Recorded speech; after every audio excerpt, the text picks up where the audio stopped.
Well.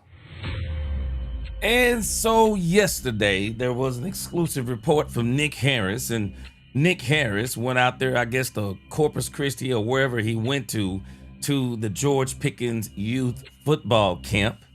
And he asked George Pickens a question, and the answer that he gave Nick Harris, and I reported on it and others are now reporting on it, and the answer that he gave is like blowing everybody's mind, and the social media is ablaze. And then you got the people who are saying, I don't blame George Pickens, and what did they think was going to happen, and all of these different types of things. And the crazy thing is, to me, what did he really say that would make people have any kind of response in the grand scheme of things? But nevertheless, we're going to talk about, will George Pickens be here next week? And we're also going to talk about Christian Parker, because I believe we got us a real one in Christian Parker. Let's talk Cowboys.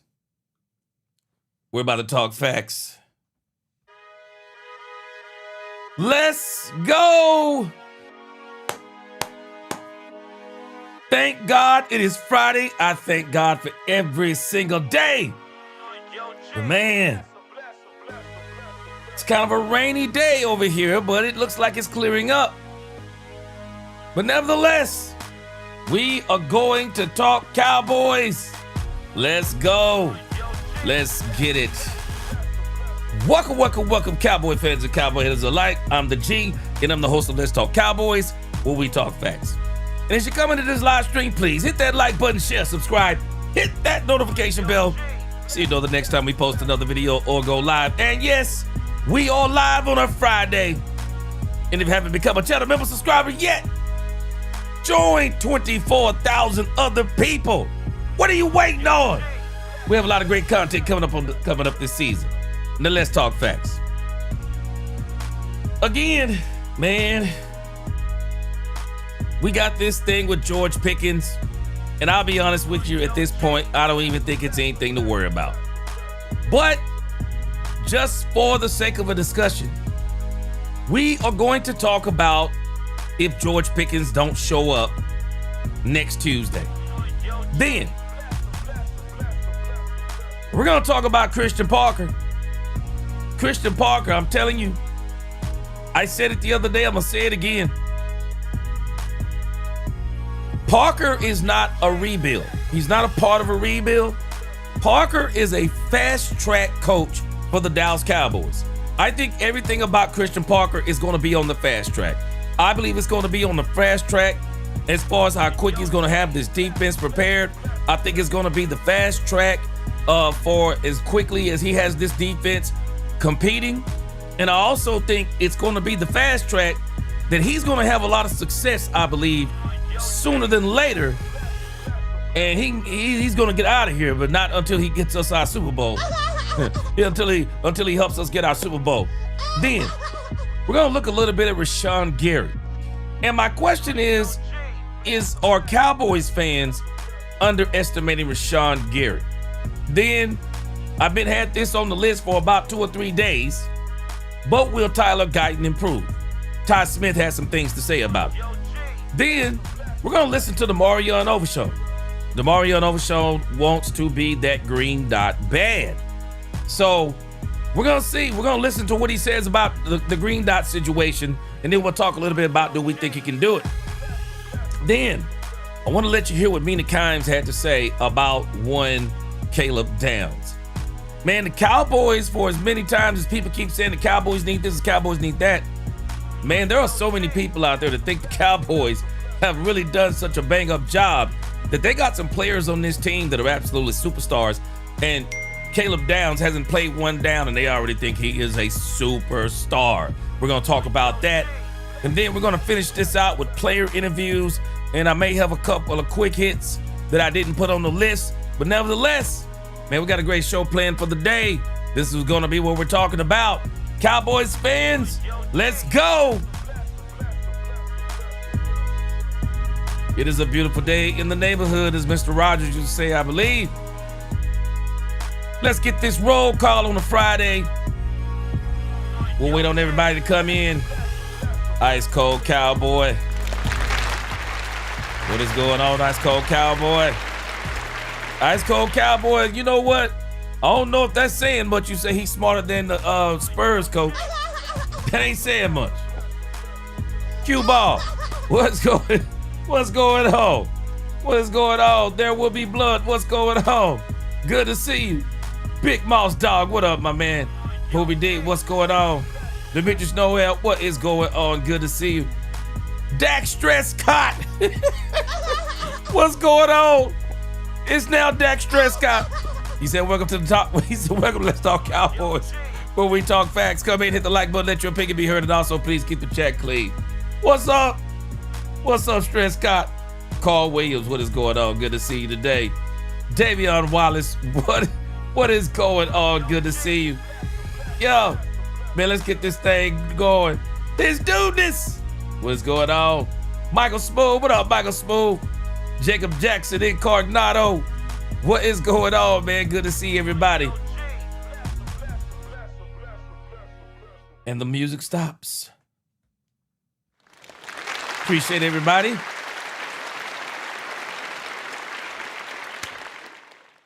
So let's get this discussion started on this Friday as we begin to talk about one George Pickens.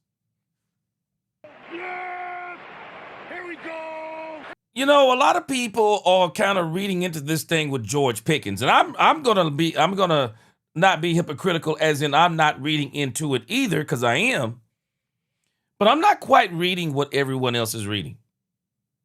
I don't know if you saw the video I released last night, but I'm not quite seeing the same thing that everybody is seeing with this George Pickens issue. It doesn't seem to me that George Pickens gave any indication of he was undecided. There are people out there, they're saying that he's undecided. Hold on, I'm doing a little house cleaning here. There are people saying stuff like, well, George Pickens is undecided. Where do you get he's undecided? I'm not sure where do people get he's undecided. Just because he didn't say yes, he didn't say no, and just because he said, I don't know if I'm taking that yet as George Pickens has made a decision that he's not showing up the mandatory minicamp. I'm not ready to go there yet. And the reason why I'm not ready to go there in this situation with George Pickens, the reason why I'm not ready to go there, it's simple to me. I'm not ready to go there because it doesn't do George Pickens any good not to show up. It doesn't do him any good. Not only does it do him any good, I think it does more harm than good. Not only does it do more harm than good, it doesn't make sense to sign the franchise tag and then say, but I'm not showing up. Somebody's got to make that part make sense. And at this point, I don't think anybody can make it make sense. And the reason why I don't think anybody can make it make sense is because we haven't seen the actions of George Pickens. I just think at this point in time, I think it's some leaps. I think people are taking some leaps, and they're saying things that are just not true at this point. And so we're going to see what happens on Tuesday. But I don't even have a strange feeling. I believe he's showing up. It doesn't mean he's going to do a whole lot, but he's showing up. I believe he's absolutely showing up. And not only do I believe he's showing up, I believe the Cowboys, if you listen, and we're going to listen to it again, Brian Schottenheimer and Dak Prescott both actually alluded to that even when George Pickens shows up, mandatory minicamp, he wasn't going to do much. He wasn't going to do much from the get-go. Because I believe the Cowboys are actually playing this smart when he shows up, because I believe the Cowboys don't want to risk him getting hurt. They know, I'm sure he's been working out on his own, but I believe the Cowboys are also saying, hey, hold on a second. He hadn't been working a whole lot. He has been working out. He hasn't been to OTAs. So one of the things that we're not going to do is that we're going to make sure that we're not just going to throw him back out there. We're going to work him back in easy. So whatever the case may be with George Pickens, I believe the Cowboys are going to play this smart all the way through. And I think it's the right thing to do. The Cowboys understand that at this point in time, it's a 1-year deal. It's a 1-year deal. And they want to make sure they can use him this year. So they don't want him no more hurt than we do. So I want to show you what everybody's been talking about. I know you've already seen a lot of this, but I'm going to give you the same breakdown that I gave on this when I reported on it last night, and kind of get your thoughts in the chat on this. But when you start looking at this, this is what Nick Harris reported. I saw it early last night, and that's why I reported on it so early. Nick Harris reported, it says exclusive, after hosting 2 youth camps in South Texas on Thursday, George Pickens caught up with the Star Telegram. And I didn't quite get what that meant, that he caught up with the Star Telegram in Corpus Christi, as if he sought them out. I asked if he'd be present for mandatory minicamp next week amid his franchise tag situation. Here's what happened. And so, as I get into the article, one of the things that I'm noticing about this George Pickens situation is that everyone is trying to inflect how they feel in the situation. And I believe some people are confused at what I've been explaining. They think it's about how I feel about the situation. I'm not explaining to you, and I have not been explaining to you how I feel about the situation as much as I've been explaining what the situation is. But I understand people. People don't like truth. People struggle with truth. They struggle with hard truths. And so what I've been explaining is the truth of the situation. Why is George at this juncture in his career? Why is he there? Why is this situation happening with George Pickens? And a lot of people want to exonerate George Pickens from any responsibility in this. But you cannot do that if you're being objective.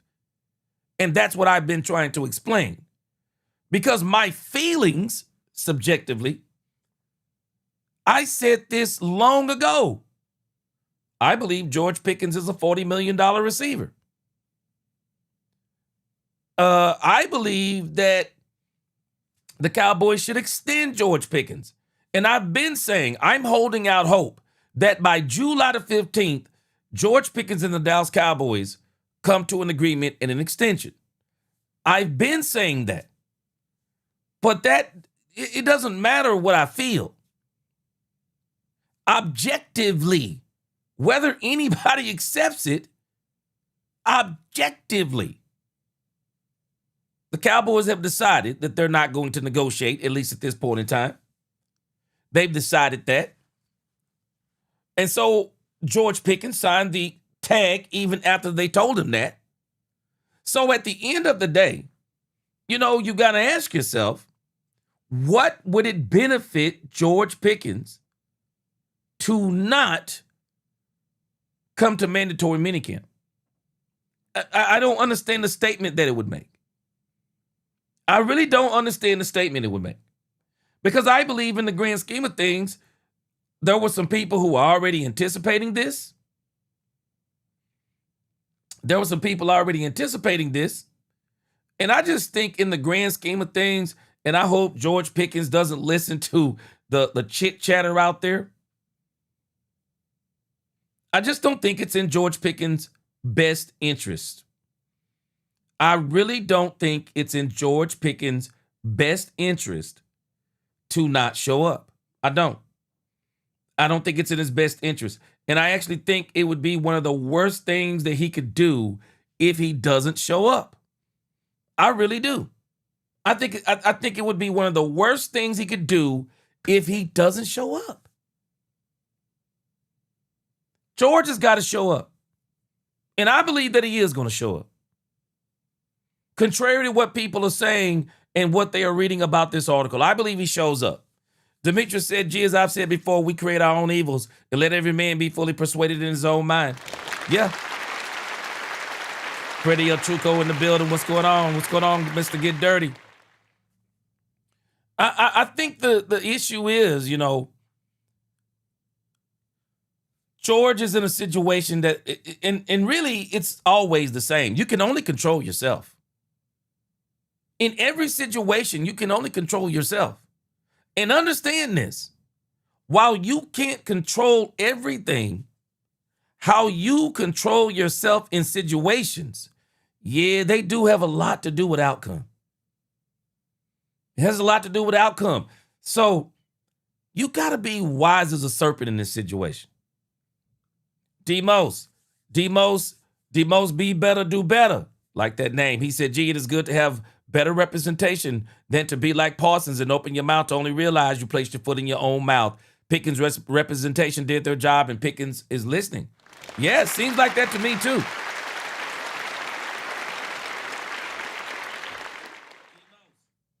And so at this point, I truly believe that George Pickens, people are saying that he's undecided. I just didn't get that. Let's look at the article. I didn't get that from this article. I don't know about y'all. I don't know if y'all have seen this article. I didn't really get that from this article. I actually got something else from this article. And I'm kind of dumbfounded that other people didn't see that and I'm telling you one of the reasons why I think people didn't see this part. Because I'm telling y'all, I posted this on X today.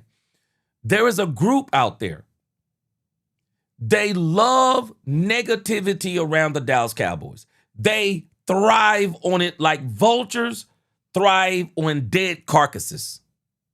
They thrive. They love negativity with the Dallas Cowboys. Anytime there's some negativity, they love it. Because a lot of people, they don't want to admit it.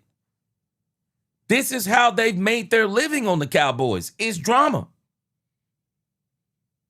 And this is why they gravitate towards that drama.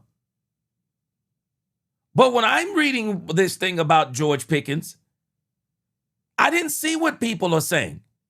I really didn't. I didn't see some of the stuff they're saying.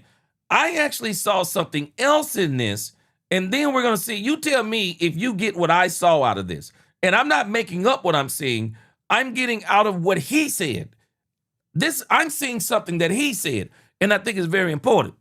Poobie D said, "Gee, if there's no drama, they will create some to keep up their narrative." Poobie D. Powerful statement, Poobie D. There are so many people, they create their own narrative. And some people, I believe, they try to create a narrative because they also want that narrative to come true. They really do. Well, let's look at this letter. Because, this interview or whatever it is. Let's look at what's written over here. It says, while the Dallas Cowboys wrapped up their final organized team activity workout Thursday in Frisco, wide receiver George Pickens was in South Texas hosting a pair of youth camps in McAllen and Corpus Christi.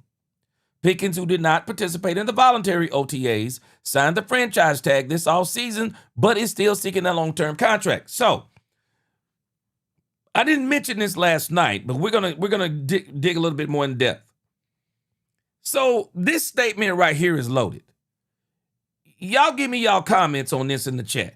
So make this statement make sense that is written. He didn't participate in voluntary OTAs. Signed the franchise tag this offseason. Stop right there. So where does that part make sense? For George Pickens to sign a tag and hold out makes no sense. I want to read that to us again. He did not participate in voluntary OTAs. Mandatory OTAs are coming up. Sign the franchise tag. Why would he sign the franchise tag? To make a statement to the Dallas Cowboys to lose money. Why would George Pickens do that? If George Pickens wanted to make a statement, you know what the real statement would have been? To not sign the franchise tag until July the 15th. Or to not sign the tag until the day before the season. Because George Pickens, as long as he don't sign that tag, there is no penalties for missing anything. Absolutely nothing. Missing anything. There is no penalty. So why would he sign the franchise tag? To hurt himself. Make it make sense. The only person that George Pickens hurts by signing this franchise tag that early and then not showing up is himself. Now, somebody may say it's $105,000. Okay. I guess $105,000 isn't a big deal to some in the grand scheme of things of $27 million. That's a big deal to me. I'm not giving up $100,000. Proving a point to who? It makes no sense. Brian Davis, I disagree with you wholeheartedly. You said the Joneses create a lot of the drama. Okay, I agree with that part. It makes money. We got to be fair. Oh, I agree with that part. The Joneses create a lot of drama. Brian Davis, I agree with that. But where I want to stick to where we are today. But they're not creating this drama. The Dallas Cowboys have been drama-free, Brian Davis. They've pretty much been drama-free. And the Cowboys, in actuality, killed all the drama with the whole George Pickens saga. The Dallas Cowboys told us early. They didn't wait. Told us early. Told George Pickens before they told us. We've told George Pickens in his representation that we're not going to extend him. He will play on the tag this year. That isn't drama. That's the truth. Brian Schottenheimer said it, and I appreciate what he said. He said, if that makes George Pickens angry, I understand it. But let's talk about it. Because it's the business. So when you tell somebody the truth up front, how is it drama? The only way it is drama is that they respond in a drama-filled way. But I'm going to tell you something about me. Maybe I'm just different.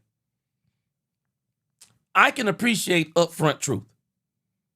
I can appreciate it. It don't mean I'm going to like it. I may get mad about it. But after I get out of my feelings, I say, well, at least I know the truth now. At least I know the truth. And so the Cowboys have really done this in a way to where there really shouldn't be drama. But the drama is the noise from the outside, and I'm thankful that it's not in the building. It's the outside noise. Because every time a wide receiver gets signed, there's somebody in the media talking about, well, the George Pickens now. The price just went up on George Pickens. How you know that? I thought George Pickens was already a $40 million receiver, so it didn't matter to me who got signed. They're not better than George Pickens, so that was still no drama. Because, again, the issue with George Pickens isn't the talent. And that's where people got to stop making these arguments. It's not the talent. So, again, this statement says he did not participate in voluntary OTAs, signed the franchise tag. Why? This is why I believe George is showing up. It makes no sense. It doesn't matter who's gotten signed. George signed that tag. He only hurts himself. It says, but he's still seeking a long-term contract. Now, I got an issue with that statement. And not against the person that wrote it, but I got an issue with the statement. I have an issue with the statement because they said they're not going to negotiate, correct? So if they're not going to negotiate, then how do you continue to negotiate? Bass, what's going on? Ace Wade, what's up? Jack Edmonds, what's going on? What did I tell y'all I would do? I don't care if the Cowboys told me they were not negotiating. I would get my own agent to send what I want to the Dallas Cowboys. Now, I know a lot of people don't like to deal like this, but I would deal like this because I want to stay with the Cowboys. This is how I would deal. I would send to the Cowboys what I want. I would get these negotiations going on my own because my agent works for me. So again, as we're looking at all of this, I'm kind of like, everybody's jumping to these conclusions because they're in their feelings. Oh, the Cowboys need to pay George Pickens. I'm not telling you the Cowboys shouldn't pay. I would love for the Cowboys to pay George Pickens. I'm going to be the first one to be jumping up and down. I wish they would do it. But at the same time, if that's what they're not going to do, then we all got to live with it, including George Pickens. And that's why I say for me, when everybody's saying, yeah, he's not showing up, I don't understand. It don't make sense. Why would he not show up? And when you think about it, Brian Schottenheimer and Dak Prescott are literally saying, and George actually doesn't even have to hold in because we're going to hold him in. Y'all do realize that's what they said. They're going to hold him in. We'll listen to that in a moment.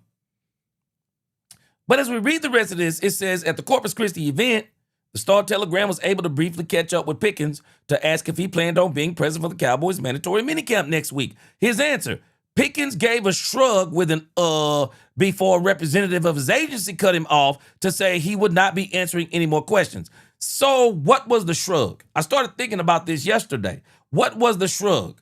Was it the, what is it? Is it up? Is it up? What is it? What is the, what does the mean? And people, based on their own feelings, it seems like, based on their own feelings, they said, George Pickens is not showing up to minicamp. George Pickens makes a statement. Did he? What was the statement?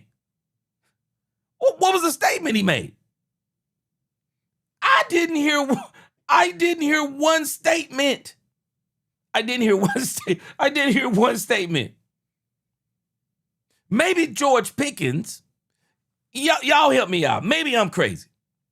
Maybe George Pickens is at a youth football camp that he is hosting, and he's there for the kids. It's obvious George Pickens loves the kids. He's there for the kids. He hasn't been at the voluntary. He's not there to answer questions about what's going on in Dallas at this point in time. And so just maybe when you start asking them Cowboys questions, especially as it pertains to his personal business, and you say, are you showing up? Maybe it's a sarcastic, I don't understand it. It's funny to me. But this response is like, yeah, man. Yeah, the response is, it's like people are like, yeah, because we want him to be mad. Does George Pickens no good to be mad? And if he is mad, don't just be mad at the Cowboys. Don't just be mad at the Cowboys.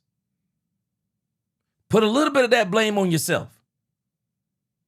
Own some of that responsibility of this.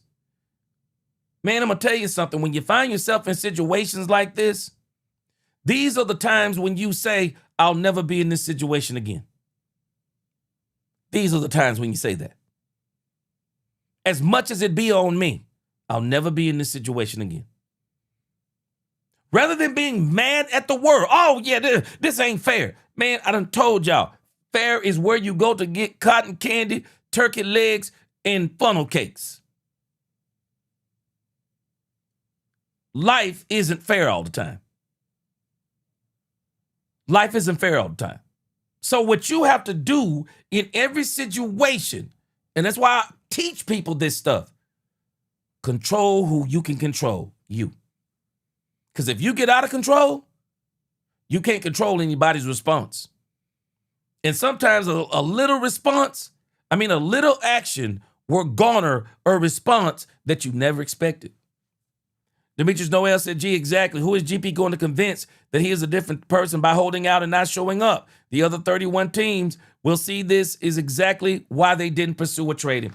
Yep. And Demetrius, it makes his value go down. Yeah. Mendoza, hey, business is business.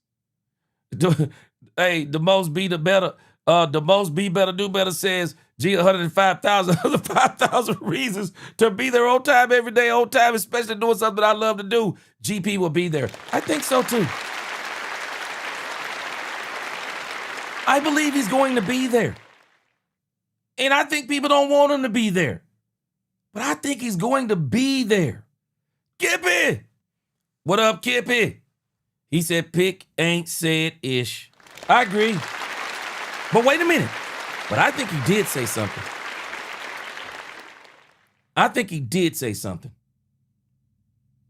I'm going to show you something that he said. And I believe that what he said at the end is what people should be paying attention to. Terrence Franklin said, this is a fake problem. The season has not begun. Minicamp hasn't started. Pickens will be there for contractual reasons. I think so too. I think he will be there. Now, I'm going to show you based on what George Pickens said.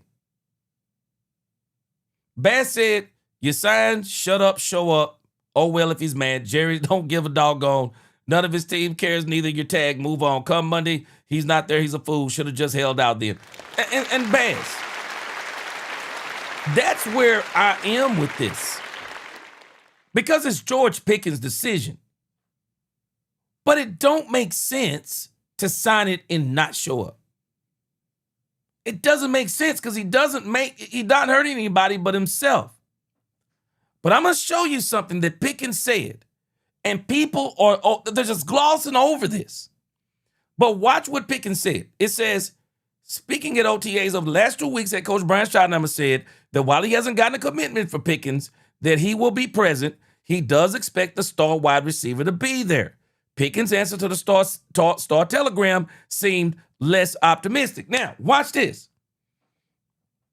Now, the person who's writing this, I guess he was there. He's there. He's writing it. I shouldn't say I guess he was there. He's there. So I guess he's reading body language because he says that Pickens' answer seemed less optimistic. How? How does sounds less optimistic? My conversations with George have been positive, Shotty said on Tuesday, just about life in general. So I expect and hope he's here for minicamp. Hope and expect is the same thing. You can't make anybody do something. Before the holdout question, Pickens talked about his offseason, mentioning that he is looking forward to using his experience to his advantage in 2026. He said, I would probably say knowing the game, Pickens said about his biggest offseason improvement. This is year 5 for me, and I'm definitely knowing the game better than I did in year 4 and 3. It says if Pickens planned on being at the Cowboys facility on Tuesday, what would prevent him from saying he would be present? Now, this is the part right here that becomes like, okay, what would stop him from saying it? Has anybody ever thought, well, what if he just didn't want to say it? What if George Pickens has this in his mind? Wait and see. Because think about this for a second. What if George Pickens says yes? Then it just blows up all over the place. What if George Pickens says no? Blows up all over the place. George Pickens says blows up all over the place. In the grand scheme of things, George actually doesn't owe him or us any answer. Everybody's going to have to wait and see on Tuesday if he shows up. And in the grand scheme of things, I think he's showing up. Based on this statement right here, watch this. It says that's probably the biggest takeaway from Thursday's interaction. He doesn't gain anything by having everyone waited out. But why does he have to be trying to gain something? Why does George Pickens have to be trying to gain anything? One thing that it seems to, y'all tell me if y'all get these same vibes from George Pickens. If there is anything I get from George Pickens, he seems to be a very private individual. George Pickens seems to be a very private individual. Very private. George Pickens, maybe he feels like this isn't their business. Because, as he says, he doesn't get anything by having everyone waited out. Well, what does he have to gain by telling everybody he's going to be there? He says, look, he is truly deciding for himself along with his agents. No, I think he's already decided when he signed the tag. Because it would be dumb to sign the tag and not be there. Come on. Sometimes you got to look more at a man's actions. A tree is known by the fruit that it bears. Look at his actions. George hurts nobody but himself by signing that tag early and not showing up. It says if Pickens does not show up next week, he is subject to his first offseason fines since the minicamp portion of the mandatory for all players. And I'm going to tell you right now, if George Pickens doesn't show up after signing that tag, there are going to be a lot of people looking at George Pickens like he's crazy.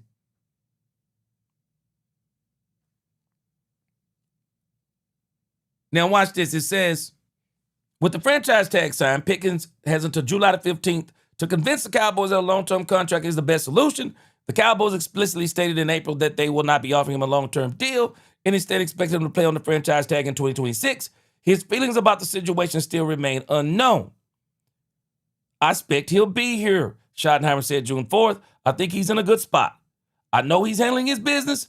I know he misses his teammates. We miss him too. You guys know how we feel about him. We love him. This is just part of the business. Now, it says in front of a solid youth camp at Cabanas Athletic Complex in Corpus Christi, Pickens was heavily engaged with 200-plus kids throughout the event. Even when a parent would slip past security to try and snag a photo with the Cowboy star, he was open and accepting. I had fun with the kids, Pickens said. Having fun with the kids is important to me. After the 4-hour camp in the heat that exceeded 95 degrees in the late afternoon, and George Pickens did not look like he was dressed for the heat, Pickens left his young fans with a parting message. This is the evidence that I believe that shows that George Pickens is going to show up. This is what he told the kids. Grind, put that first. Now, I can only think that as George Pickens is telling these kids this, he's applying this to himself. Grind, put that first. What has George Pickens done, especially this past season with the Cowboys? What did George Pickens do? George Pickens came to the Dallas Cowboys and grinded. He grinded. George came here and made his impression felt. He grinded. Look at what he says. Grind at the things you want to find yourself in. Why did George Pickens grind so hard last season? For anybody who does not think or know, based on what was being said about George Pickens before he came to the Cowboys, because I'm sure his agent told him that there was no one out there willing to bring you into their locker room other than the Dallas Cowboys. You don't think they told him that before he came to the Cowboys? So what has George Pickens done over the last year? George Pickens has grinded. He grinded last season to show everyone who he is with a better quarterback and who he is in a better environment. He grinded so that he could put himself in this situation. Next, look at what it says. Stay smart. What has George Pickens done this entire time?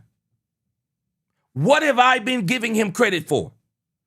George Pickens has been smart this entire time, because for as much as people say, oh, well, why isn't he saying anything? What has he said the whole time? Why would he change anything now? What has George Pickens said? George has been, he's been super quiet. Why would he change now? He seems to be a very private person. He's staying smart. He tells the kids to stay in school. Watch this part.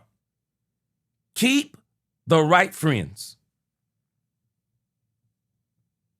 Who has George Pickens been hanging around? CeeDee Lamb. Hanging around Dak Prescott up until about April. But he has been thick as thieves with CeeDee Lamb. Keep the right friends. Has anybody figured that maybe George Pickens was talking about himself? From the lessons he's learned, he's telling these children to do better. Some people don't realize this. I've spoken to children myself on occasions. Even when I preach, even when I speak to people, when I am giving people good advice, I'm not only basing that good advice on the truth, I'm basing that good advice on my own life. I'm basing that good advice on my own life. And the one thing I can tell you about George Pickens, keep the right friends. George Pickens is finally in a place where he has friends. I question whether or not George Pickens had friends in Pittsburgh. I question it. But I know he has friends in Dallas. I absolutely know without a shadow of a doubt he has friends in Dallas. Keep the right friends. Watch this. And I thought this last part was the most telling part of what he said. Look at this part right here. And don't you forget it. What did he say? Don't be a bad kid.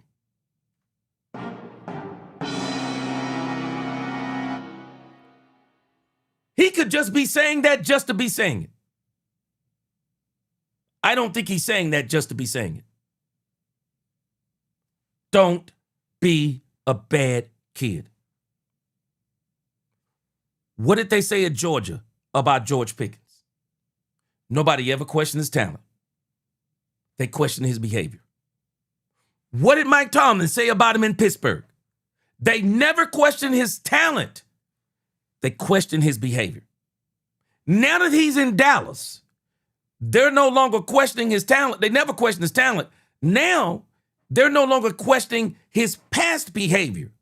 What everybody is honed in on now with George Pickens, and people don't want to accept this, they're not honed in on the past behavior. They're honed in on the present behavior. Because you know what they're asking? Is it real? Everybody's asking that same question. Is it real? Is who he is now, is that real? This is one of the most powerful things that George Pickens said. Don't be a bad kid. What have I been telling y'all? It is so hard to repair a damaged reputation. This is powerful advice he gave these children. And this advice he gave these children, it seems a little personal to me. Sounds a little personal. It sounds like somebody who has learned from his mistakes. And this is why I absolutely love George Pickens, and I believe that George Pickens is going to win. George Pickens is going to win. He's going to win. George Pickens gave them this advice. I don't find it to be strange at how this advice is so applicable to George Pickens. It's so applicable to his own life. typically when we talk to people, I don't know if y'all talk to people. I talk in front of people on a regular basis. And when I talk to people on a regular basis, I'm not just communicating truth. I'm communicating life experience through truth. If I talk to somebody about marriage, I'm not only talking from the biblical perspective of marriage, but I'm also talking from my own life in how I've experienced marriage, bad, good, or indifferent. This is the most, and this is the part that I'm dumbfounded by.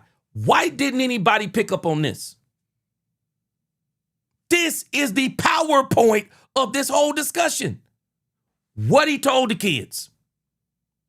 And people are more honed in on the shrug of the shoulder and the No, I'm honed in on what he told those children, because you can't tell those children to do that if you are not going to follow your own advice. You can't tell people, do as I say, but don't do as I do. No, do as I say and do as I do. Do as I say and do as I do. That's what I'm honed in on. And this is why I believe that George Pickens will be here next Tuesday. Doesn't mean that he is. Doesn't mean that he is. But I believe that it does mean, in a sense, that he is. I believe he's here. I absolutely believe that he is here. This is some of the greatest advice. I'm telling y'all, that statement right there, man, that is such great advice for young men. It is such great advice. I believe George is going to be here. And George don't, man, I'm telling you, I hope he has the right people around him. Man, people need to check their friends. People need to check their friends. Because when you get in certain situations and you got friends around you talking about, yeah, man, if it was me, I'd do this and I'd do that and I'd tell them this and I'd tell them that and I'd do this and they ought not do you like that and blah, blah, blah, blah. Stop hanging around them people. Stop hanging around them type of people. And I'm going to tell you, you better be careful with ride or die folk. Whatever you want to do. No, you don't need to be hanging around them folk either. You need to be around wise people. People who will tell you about yourself. People who will help you get a perspective on the situation that you're in. And people who will always tell you to do the right thing. You need people like that around you. I think he's going to be here. Brandon, you say you don't think he's going to be here. I think he's going to be here. I absolutely think he's going to be here. Absolutely. I think he's going to be here. Mr. 72 Chevelle said that advice needs to be posted in every house in the country. I'm telling you. I am telling you. Boy, the lunatic, boy, I remember Chris Carter said you got to have that freedom to take the fall. Boy, I remember when he said that, boy, people were hot. Marvin Mays, he said, GP is demonstrating that Psalm 1. I'm proud of GP. Me too. I just hope he keeps doing what he's doing. Eric Folks said when he show up on Tuesday, what are they going to say? They're going to be mad. Eric Folks, let me tell you something. There are a group of people out there. They are actually going to be mad when George Pickens shows up because they actually don't want him to show up. They want this drama in Dallas. They want him. Oh, prove this to them and tell them and Jerry this and Steven this and do this. They don't want him. Trust me when I tell you, there are people out there who don't want George Pickens to show up, and they're going to be the first one trying to make money off that drama. You watch what I tell you. Yeah, you better check your friends. Gregory Davis said the whole Cowboys organization has Pickens back. That starts with the players, coaching, and the management. The Cowboys are giving Pickens what he never had in Pittsburgh. Amen. Yeah. Ice Cold said, Mom always said do the right thing, and I'll put my wooden spoon away. Yes, sir. I feel you. Marco Williams, I agree. GP is smart, staying away from negative it's a big difference between him and Parsons, and both have the same agent. Yeah. I'm telling you, man, contrary to what people believe, you're a public figure, but you don't have to tell everybody everything about you. There are some things that you can keep to yourself. You don't have to tell people everything. This is what's wrong with this new social media age. People think you are supposed to tell them everything. I grew up in an era where there was no internet and no social media. And one of the things that I actually enjoyed about growing up in my early era is I enjoyed not knowing everything. I enjoyed it. I enjoyed not knowing every single thing about people, not knowing every single thing about sports stars and movie stars. And you think about this. We didn't even know a lot of these people's political affiliations, religious beliefs, orientation, you name it. We didn't know a lot of that stuff. We were able to live our life, be influenced by the right people, and just look at those things for what they were. People that played sports, get into sports, and people who acted on television. We didn't get into all the personal stuff the way people do today. And this new era makes us feel so entitled. We think we're entitled to know everything about a person because they're a movie star, a sports star, they're on television, and all these things. Man, people have a right to still have privacy. They really, really do. They have a right to privacy. And so this thing with George Pickens, I really don't see. I didn't see from the shrug and the that he wasn't going to be there. I mean, I even saw where Jane Slater was kind of going back and forth with Nick Harris. And she said she appreciated the fact that he had went out there to South Texas, I guess it is, and, kind of made the report. But it also sounded like to me that Jane Slater was sticking with her original report. Y'all, I don't know if y'all remember, but Jane Slater actually reported that she talked to George Pickens' camp. And they said that George Pickens, and I think she got the week messed up because the way they have this thing on the Cowboys calendar on the website is all messed up. But she actually reported that she had talked to his representation. And she said, they said he was going to be there for the mandatory stuff. She said it, just point blank. Let me see. I was trying to see if I could find that where she said it.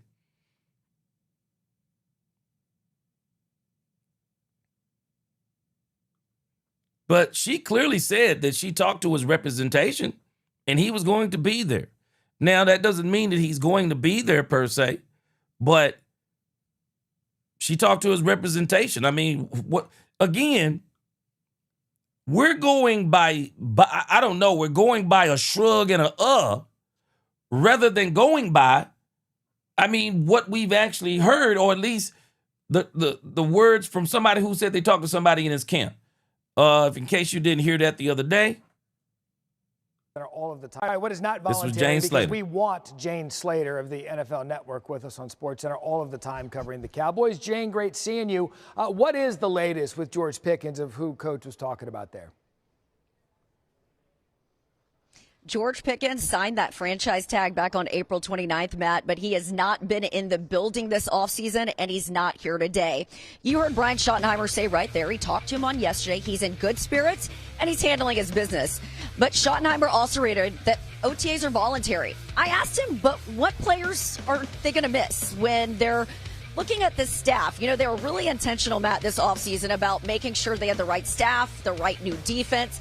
He told me it's less about learning the playbook and more about building connections. There are only 2 installs before training camp. You get one during OTAs, another at minicamp. So he's confident that Pickens can pick this up quickly. But he said the big thing here, and he says this isn't just talking about George Pickens.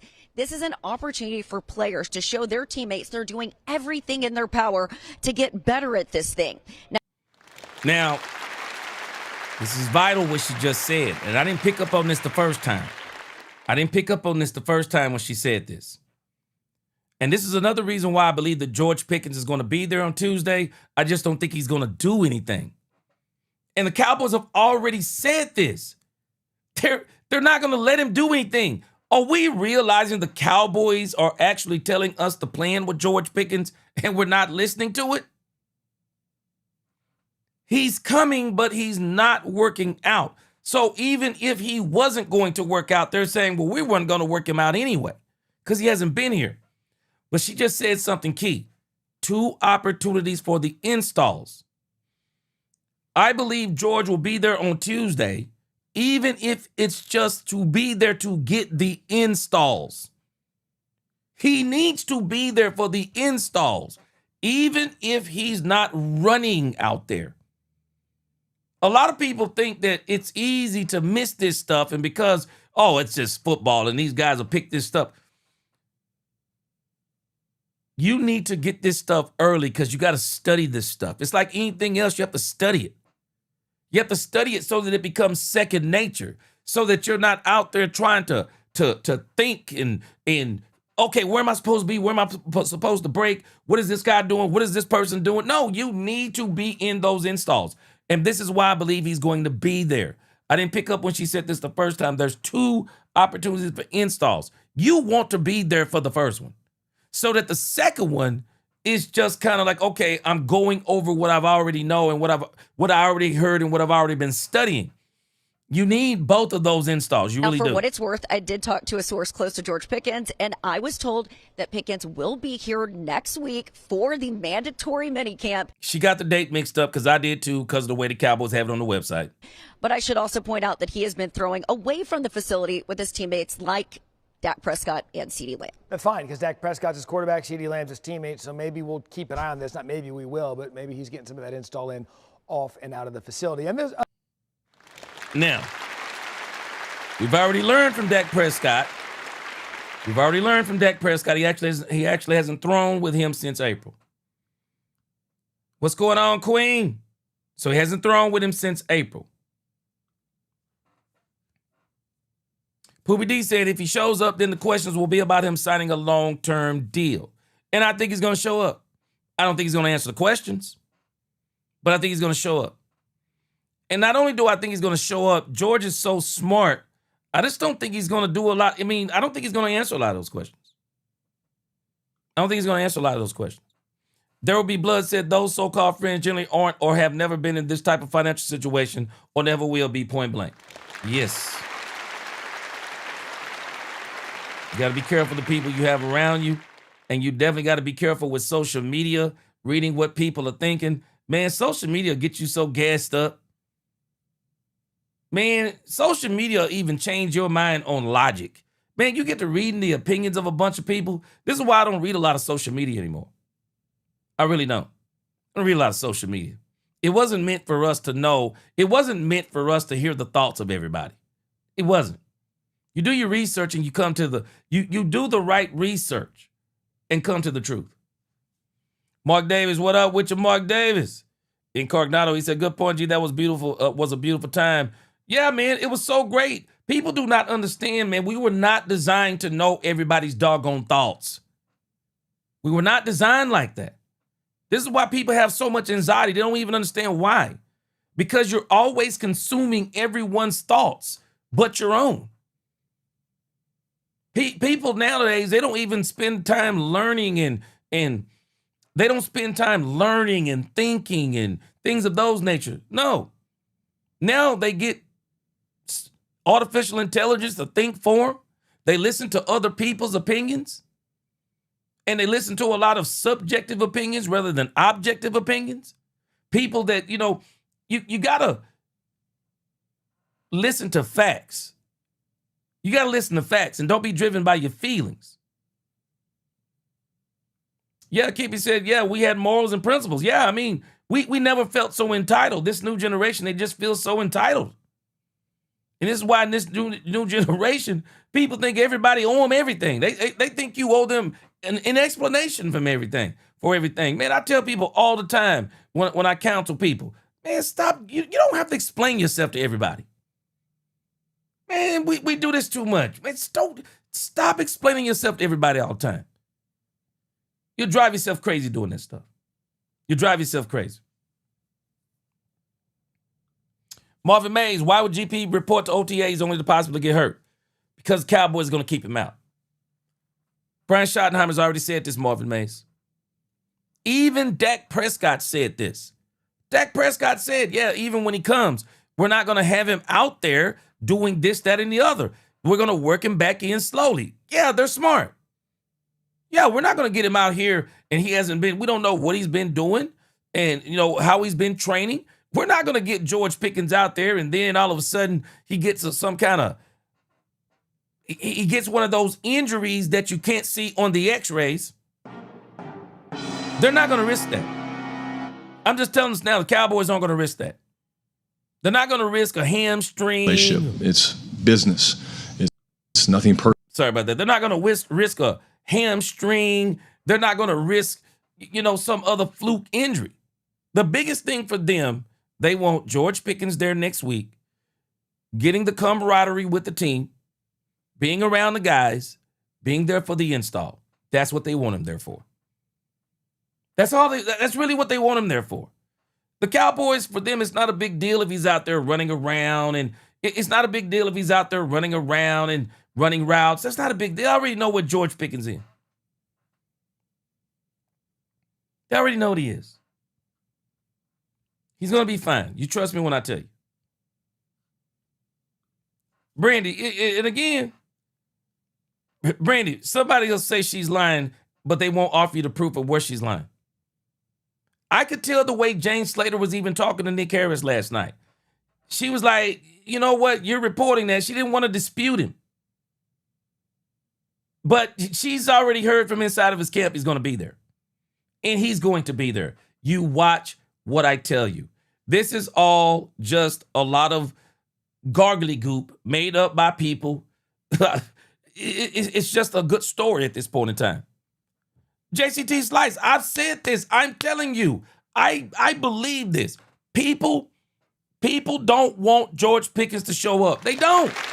You're right. They don't want him. They don't want him to show up, bro. They want to be right because they want, it's the Cowboys' fault and it's this and it's that. George is showing up. George Pickens is showing up.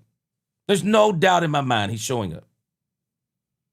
He is absolutely showing up. And this is Brian Schottenheimer. To share it and talk. As much as I literally called Brian Wansley the next morning and said, hey, you need to have P.J. Locke talk to the rookies. Because I think there was 3 or 4 rookies. For Micah last year and George this year, kind of what have you learned about your role in helping players or interacting players like George's situation this year? Yeah, I think at the end of the day, Garrett, my job is to just be upfront and honest with these guys, and that's what we did with George. We made it very clear to George we're not going to do an extension, and we're so thrilled about him being a part of this football team. And yeah, I agree with Jamarco Williams. I don't think she's all lying. I know to do. I just know to be upfront, honest, and if he's upset and frustrated and angry, I get that. Let's talk about it. But all we can do is be upfront and honest with these guys, and I think they respect that. I think they like that, and it certainly is something I think that's important because we need to have the close working relationship. It's business. It's nothing personal. I'm thrilled when George comes walking through these doors, hopefully next week, and I expect to see him next week. But what he can do for this football team on the field is unmatched in a lot of regards. But I'm really excited to see the step he takes from a leadership and influence standpoint. You've done a great job. You mentioned the dinners on Tuesdays. You went to DeMarvion. Yeah. It's no drama. I mean, Shotty's just basically saying, man, we told him what it is. And, we understand if he's, we understand if he's upset, whatever the case may be, but it is what it is at this point. Now, I do want to bring up a point. Shout out to SMI Cowboys. I kind of looked at a little bit of his show today. I didn't get a chance to watch all of it. But I want to show us something else, too. Because I was saying this yesterday, is that people, we don't realize sometimes we are creating our own narratives. We create a lot of our own narratives in some of these situations. And because we don't like the way certain things are going, we'll say certain things. You know, for example, Bass is talking about the salary cap thing, and I've heard other people talk about it too. So it's not about Bass, but other people have mentioned this too, about the Cowboys and carrying George Pickens, because, you know, the Cowboys could ease up some money on the cap if they were to go ahead and extend George Pickens. That would be money for another player. Go in there and redo Quinnen Williams. That'd be money for another player. But I do think there is another logic behind this with the Dallas Cowboys. And I'm about to show you something that you take it how you want to, but this is the actual cold hard facts. I pulled up a chart from Sport Track, and it talks about the highest salary cap hits by every player in the league, or the highest offensive cap hits of 2026. And so while we talk about the salary cap and things like that, and we're like, well, this is done by the Joneses and all these things, it's really not as dumb as you think it is. It's really not as dumb as we may think it is. Because when you look at what some of these other teams are doing and how they're carrying players on the salary cap, well, I want you to look at these and how this is being done. So, of course, you're going to see a lot of quarterbacks on here. You know, you got Stafford, Herbert, Watson, Dak, Allen. And you still got quarterbacks, you know, Mayfield, Burrow, you got Darnold and blah, blah, blah. But I want you to pay attention to what some of these teams are paying these wide receivers this season directly from the cap. These are direct cap hits. Chris Godwin, I think he's a wide receiver, $33.7 million. Amon-Ra St. Brown, $33.1 million. Now, they're under quote-unquote long-term contracts, but long-term contract or not, $27 million directly off the cap is $27 million directly off the cap, no matter if it's Cowboys or anybody else. Well, the Lions are being charged $33 million for Amon-Ra St. Brown. DK Metcalf is hitting the Pittsburgh Steelers this year for $31 million. Devontae Adams is hitting the the Rams for $28 million. Penei Sewell is hitting the Lions for $28 million. George Pickens is hitting the Cowboys for $27.3 million. T. Higgins, directly off the cap this year, T. Higgins is right below George Pickens. Now, the difference in these is they have deals. But I'm just compartmentalizing this part. To pay George Pickens $27 million under the cap this year, the Cowboys don't see that as a problem. They see that as, okay, we're actually getting a wide receiver that could possibly get somewhere between $36 and $40 million a year. We can get him for not only $27 million this year. The Cowboys could absolutely look at DK Metcalf's salary cap hit, $31 million. That's off the cap.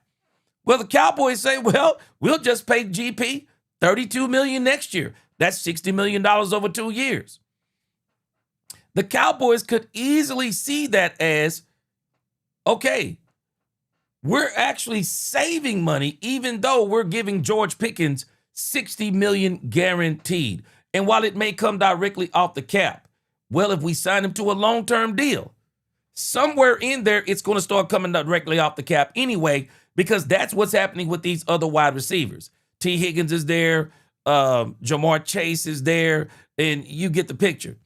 But this is what's happening out here with these deals. So the $27 million for the Cowboys, that's not really in the grand scheme of things. They don't really see that as a problem, and I can understand why they don't see that as a problem, because if the Cowboys are truly not 100% sold on George Pickens, then that $27 million is not that big of a deal. It's not. It's not that big of a deal. It's not that big of a deal from that perspective. The only thing that is here, whether we love it, like it, or hate it, it don't matter if any of us like it, love it, or hate it. The Cowboys are saying they want to see him continue to do what he did last year. And it doesn't matter if I like it, you like it, I hate it, you hate it. It don't matter what anybody says about Jerry or Steven. That's what it is. That's what it is. Brandy said Green's the only thing the agents care about. It's the only thing that matters. At the end of the day, Football Fanatic said any other contender would lock up Pickens. Well, Football Fanatic, just for the sake of just asking you a question. So, what team out there would you call a contender, Football Fanatic? What team would you call a contender? Name the team before we move on to the next subject. Name the team. Name the team that you say would be a contender and they would lock up George Pickens.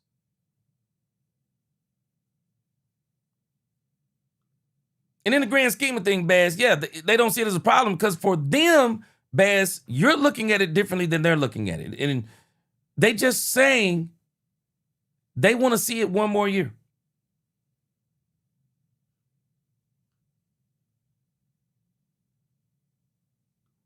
Ernest Jackson, I always read other people's opinions.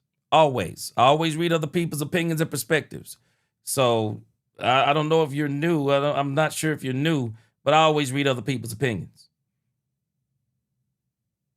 But at the same time, I'm still going to tell you what is absolutely, I'm going to give you objective takes on things. So I don't know how people feel about that. I'm just going to give you the objective point. Okay. So Football Fanatics. So let's have a quick conversation.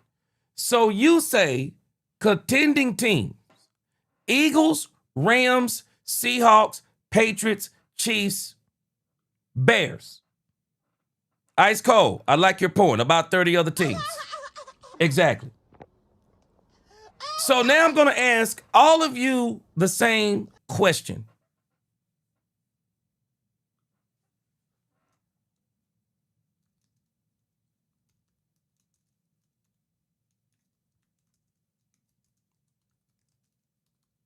Hold on a second. Let me pull something up.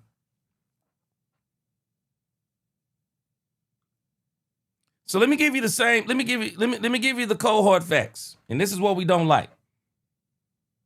Cold hard facts. We don't like the facts. I'm going to give you the facts. I'm going to explain this to us again. And I know we don't like what I'm explaining.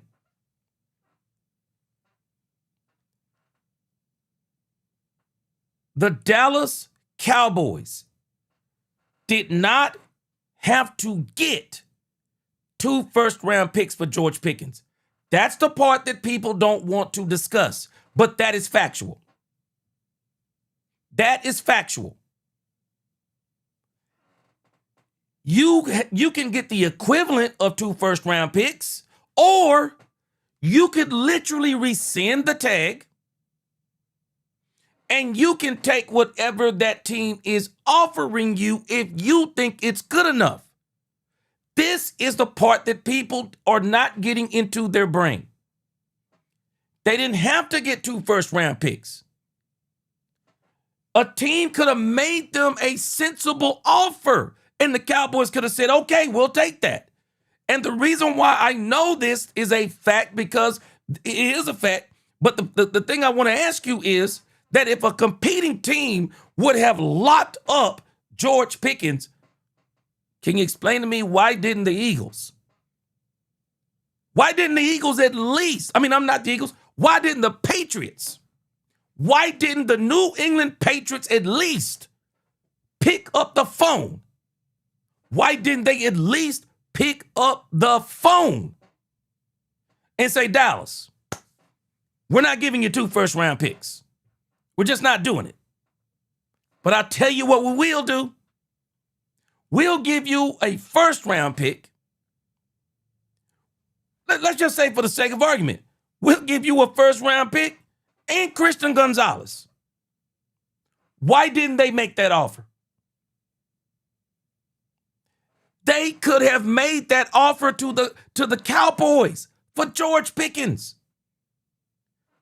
The lie that people want to believe is that the Cowboys had to get 2 first-round picks. No, they didn't.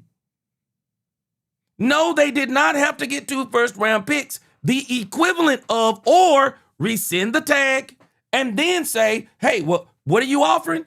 A first and a fifth? The Cowboys football fanatic. You're not being genuine.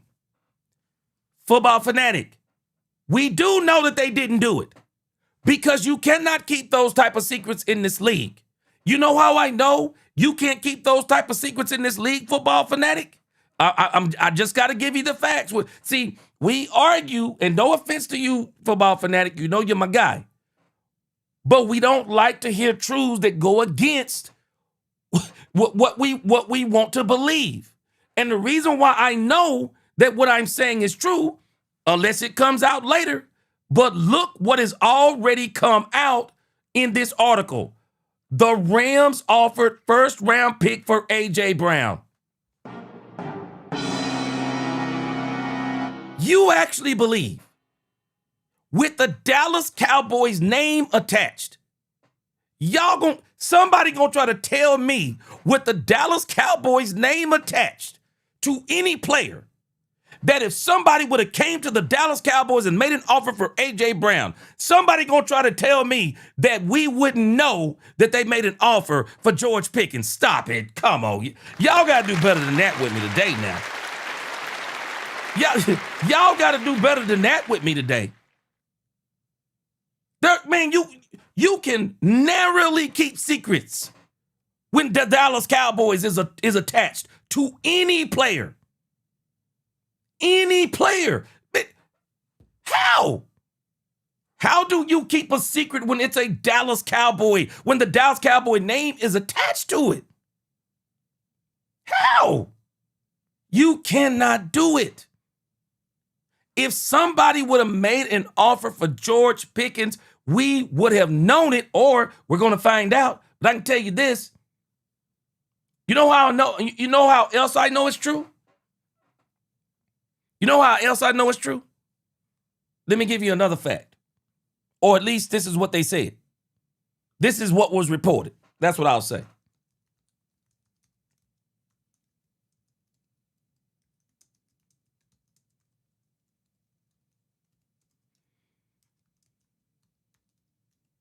All I'm doing is giving you objective takes on this.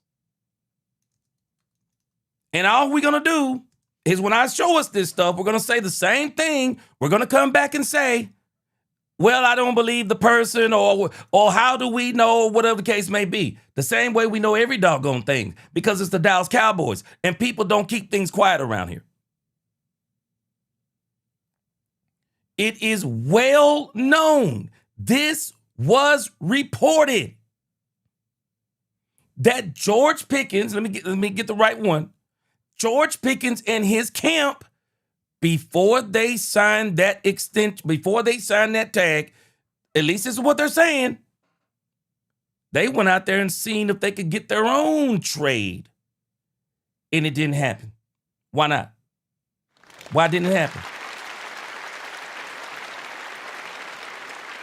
I really believe that we're not accepting the truth on these matters. I really believe that we're not accepting the truth on this. We keep trying to boil this down to the Cowboys.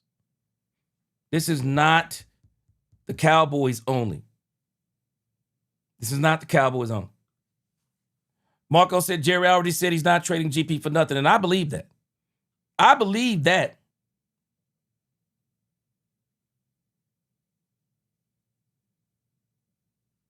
Yeah, the lunatic said GP3 had signed a tag first. He had to have signed a tag first, which he did the night of the first round. And they were saying that his camp went out there and saw the trade. Dominique, I'm sorry. That has got to be one of the craziest statements. Do we hear what we're saying? I don't even think we hear what we're saying. Why in the world would the Dallas Cowboys take the tag off George Pickens? Do we really want the Dallas Cowboys to win? What in the world? That has got to be one of the most... I'm sorry, that statement makes zero sense.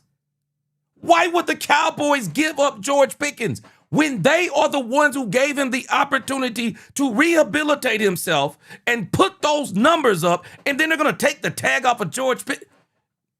You must like George Pickens more than the Dallas Cowboys, because that right there is... Why in the world?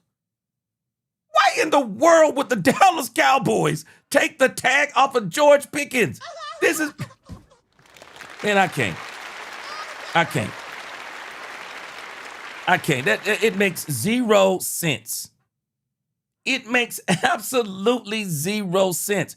And this whole ordeal, it's just a bunch of gargly goop. George Pickens knows what this is.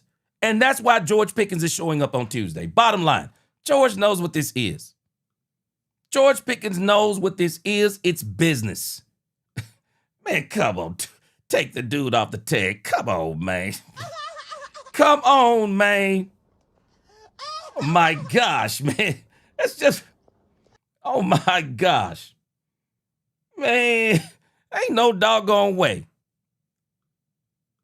Nobody gave George Pickens. Nobody was knocking on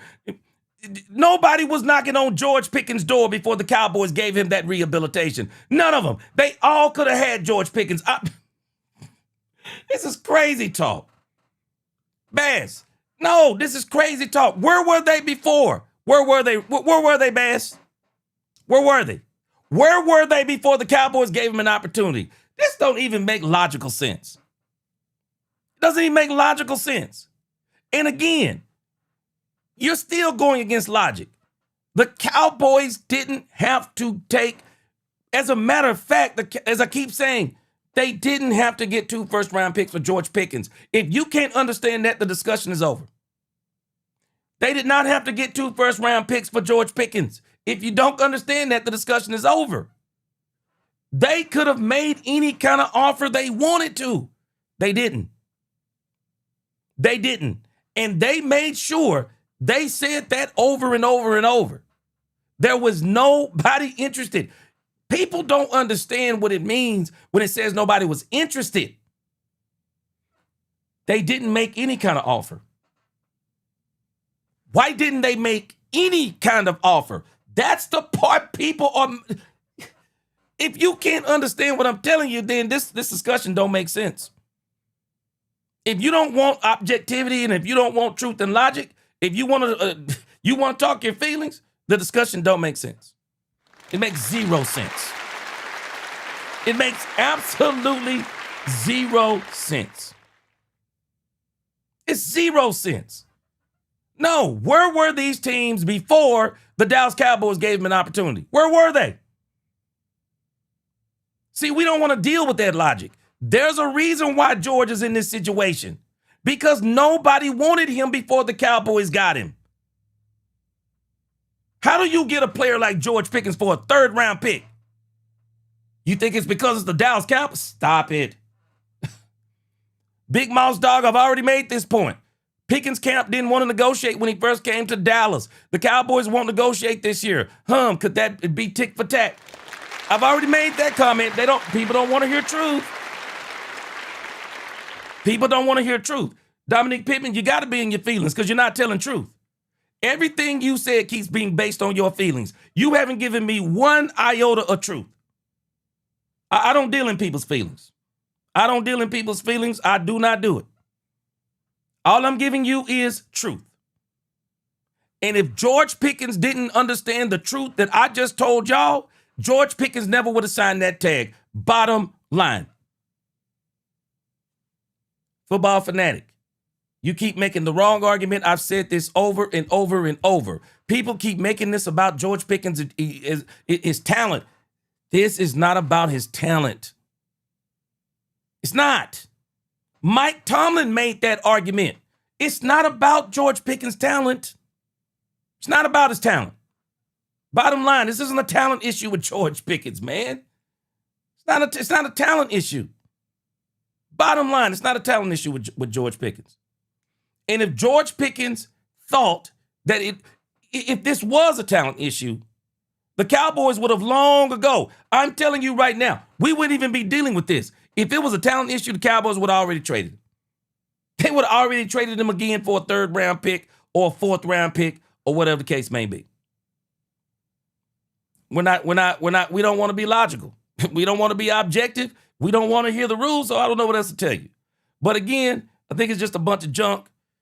George doesn't sign that tag if George doesn't understand the truth that I'm telling. George don't sign that tag. Nah, you can't burst my bubble, Dominique. I'm too old, too mature, and I got too much going on. You couldn't bust my bubble if you wanted to. I'm sorry to tell, and I'm not even sorry to tell you. I'm in the fact business. You can't bust the bubble for me nowhere. There ain't nothing you can do to bust my bubble, sir.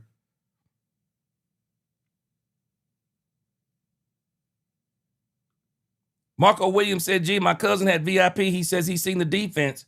He says it looks 6 times better than last year. Oh, we about to look at it. Yeah, we about to look at that. So let's switch gears. Here we go. This George Pickens situation is a situation for people who love to argue. All I'm trying to do is give you the facts. I believe George is going to be there on Tuesday because if George isn't there on Tuesday, the only one he hurts is himself. George can't prove nothing by not being there on Tuesday, except for the people who say, yeah, man, he shouldn't be there. If I him, I wouldn't be there either. Okay, go ahead and listen to them people. They're going to cost you $105,000 and they're going to cost you millions of dollars because people are going to say, he's exactly who I said he was. Why is this the issue? He's exactly who we thought he was. No, doesn't do George any good to do any holding out. George better be there on Tuesday. That's all I can tell you. If George isn't there on Tuesday, this is a problem. This is a problem. But I don't think it's going to be a problem because I think George Pickens is going to show up because I think he's smart. I think George is real smart. And I think he's got smart people around him. Shoot, George is showing up. You watch what I tell you. All right, so let's switch gears over here. The Dallas Cowboys posted something today about Christian Parker. And I want to show you about Christian Parker. Christian Parker, as I told y'all the other day, Christian Parker isn't a rebuild coach. He's not a rebuild coach. Christian Parker is a fast track coach for the Cowboys. Christian Parker is about to get he's about to do some things for the Cowboys that we haven't seen in a long time. I want you to notice something in this video if you hadn't already seen it. This is a very powerful video just showing you Christian Parker and just how poised he is. And he's got this swag about himself. I don't know any other way to describe it. He's got this swag about himself that he knows what he's doing. He's got this swag about himself. And not only does he got a swag like he knows what he's doing, the swag is because he knows what he's doing. It's not like he knows what he's doing. Just absolute swag. And this is one of the things that I wanted to see, and I'm very interested to see how he's going to conduct himself at Oxnard, California. But it is so obvious when you look at this young man. He is mature beyond his years. He is so mature beyond his years that he has such a command on what he's doing. It's like he's been doing this his entire life. Like this ain't new to him. Like he already should have been a defense coordinator. It's probably one of the reasons why he was on a lot of people's list. I want you to check this out about Christian. If you hadn't seen this, just check this thing out with Christian Parker.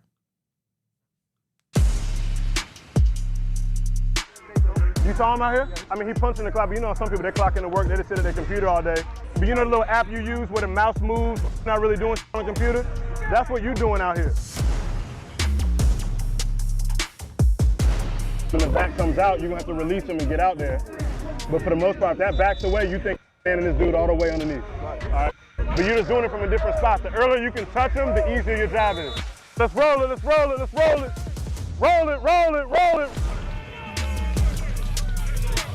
Now, one of the things that I like that the Cowboys are not doing this year, I don't know what that stuff was they were doing last year. I don't know what that stuff was.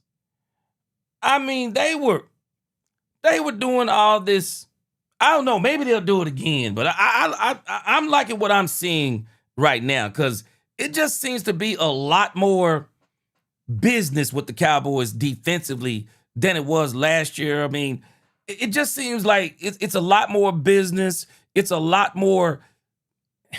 I can't put my finger on it, but Marco, you said somebody got the VIP, and just looking at Christian Parker, if somebody looked at this video and said, yeah, man, this dude Christian Parker is a first-year coach, I just don't think a lot of people would believe it. He just doesn't come across as a first-year coach to me. There you go, see? There it is, Q. There it is. Oh, I'm on that. I'm on that. Good, Sam. Yeah. Good. Getting that arm across is good. If you can, get on. I thought this was one of the most significant things that he did. They say that those who can't, they teach. And he's a young guy. So, he's a young guy. I don't know if he played football or not, but he's a young guy. Man, let me tell you something. If he probably would have had the size and ability, man, this dude probably would have been a great player. Because when I'm listening to this, I was just thinking about this as I'm listening to him coach. Who is that right there? PJ Locke, as he's coaching PJ Locke. And I thought it was very interesting when he told him that when you put your hand on the chest of a player, you do it with your thumb down so that it don't push you back, as he explains it. I just thought this was so interesting. On his chest, when you're going through, get him here, so you can feel it, and if you lose it, then you can just immediately punch through the pocket. You know what I'm saying? I mean, it is so blatantly obvious how this guy has made some of the best, he's made some of these defensive backs into some of the best defensive backs in the league. Frank Lawrence said Cowboys don't improve defense on the CP, just might be elite. We will find out more September 13th. Well, I think I don't know if we're going to find out by September 13th, but I do think it's going to be up to speed faster than it has been in years when it gets a brand new defense coordinator. But it's just, Quentin Williams said this. He said it's the details with this guy. And as I'm listening to him in this video, it's all the details. I mean, just think about that. He just explained something. And for me, I'm not a guy that's been playing football, but these guys have been playing football, and he's explaining things to them that even that if we went out and played some flag or touch football, we could do the same thing and use some of these same techniques, and it would work for us just playing football out there. Good. Good rep right there. Get that arm across. Get that hand on the chest with the thumb down. Yeah. So when my eyes go up, and you go here, your shoulder's gonna pull back. Long arm, long arm, long arm, long arm. Get that hand through, Kobe. Long arm, long arm, long arm. Hand off, ready? Get through that pocket. Get through there. Yeah. Get through there. I can tell something else they're doing too. They are definitely working on turnovers. They are working on turnovers. Absolutely. They're working on turnovers. Yeah, Marco, man, I didn't know it's kind of wigging me out with all that stuff from last year, man. I mean, I think we were all kind of into it. But, I don't know. Some of the stuff they were doing, I was just kind of like, it's just crazy stuff. I I just thought it was crazy stuff. Last year we were dancing and all that college stuff. It was more of a circus. Man, I just,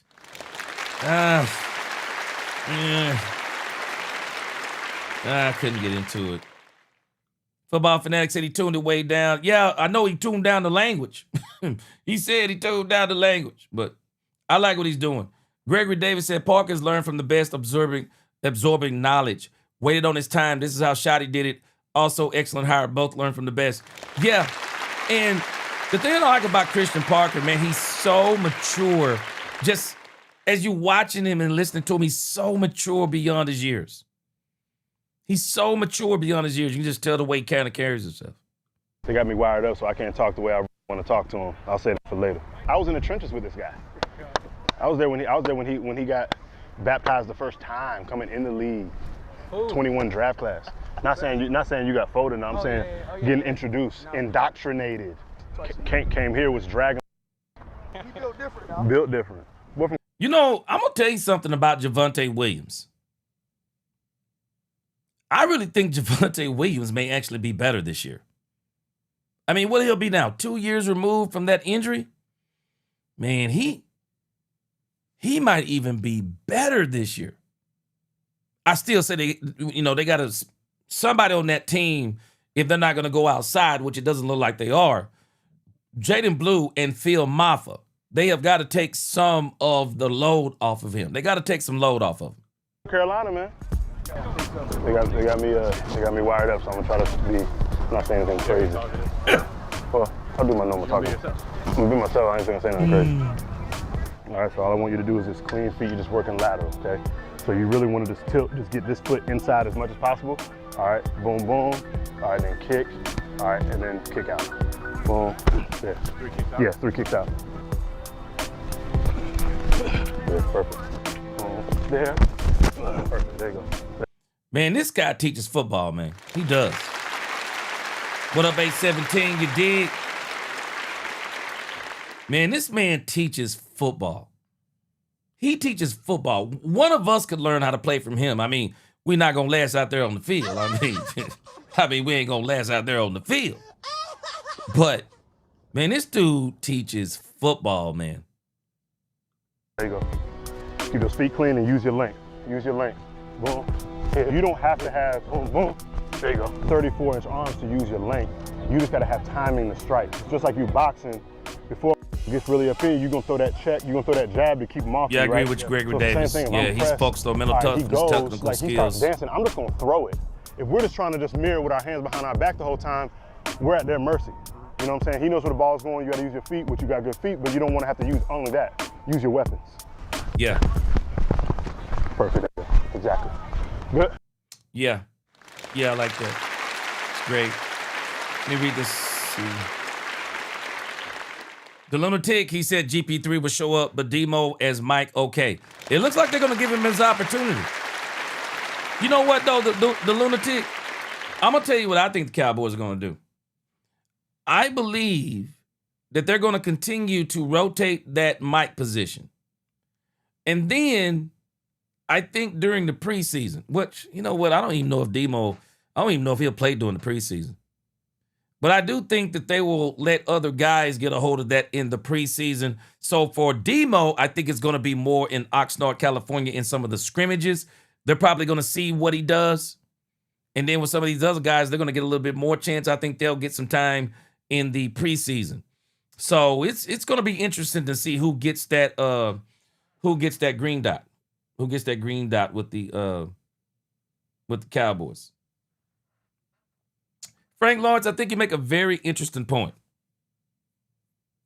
I really think this is why Brian Schottenheimer has built the culture that he has. He's built a culture that he has so that you can handle things like George Pickens. And this isn't a George Pickens thing, Frank Lawrence, when I say this.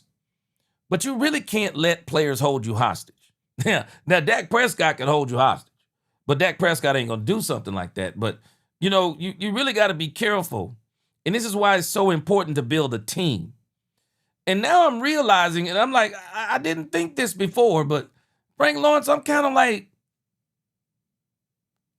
I don't think Marquez Valdes-Scantling is a replacement for George Pickens. But I do think the Cowboys are saying by what they're doing, hey, let's run Marquez Valdes-Scantling with the first team, and let's continue to run Ryan Flanoy in the slot rather than putting Ryan Flanoy at that number 2 and then letting Valdez be in the slot and some of these other guys. The Cowboys are just saying, no, we're going to go business as usual because where Valdez, there's no way he can run those slants like George. The body type, George is perfect for that. But maybe on some of the go route stuff, Valdez can get behind somebody. I'm not sure how fast he can run now. But Frank Lawrence, I think the Cowboys are preparing themselves. That if worst come to worst, and it will be the worst, that if GP decides that he's going to hold out, in whatever the case may be, whatever wild thing that could happen, I think they're preparing themselves. I really do. And I think for the Cowboys, I think they're laser focused. And I think your comment is right. It says with or without George Pickens, I have high hopes for a disciplined and balanced Cowboys squad. What's the worst GP can do? Show up and head right to the blue injury tent? I like my chances without him. I mean, Frank Lawrence. I would much rather George Pickens get that extension. But at the same time, you know, what you're saying is the truth. The Cowboys have got to live in a world or be prepared to live in a world where George Pickens might not play. And in actuality, this is what you want to prepare your team for as it applies to any player, including your quarterback. You want to prepare yourself for a world that you might have to do without any player.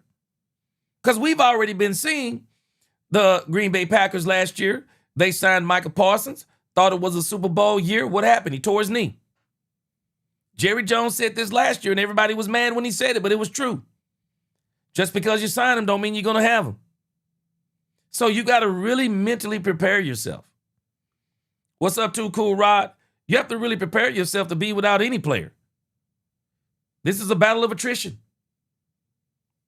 Kippy, you know what? You make another great point. We're going to listen to Demo in here in a moment. You make another great point about Demo.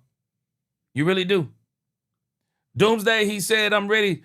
I'm so ready for training camp. I want to see this Christian Parker defense bad. That's where I want to see it too. Not only do I want to see it in training camp, but I want to see it in the scrimmages. That's where I want to see it, the scrimmages. I want to see what it looks like.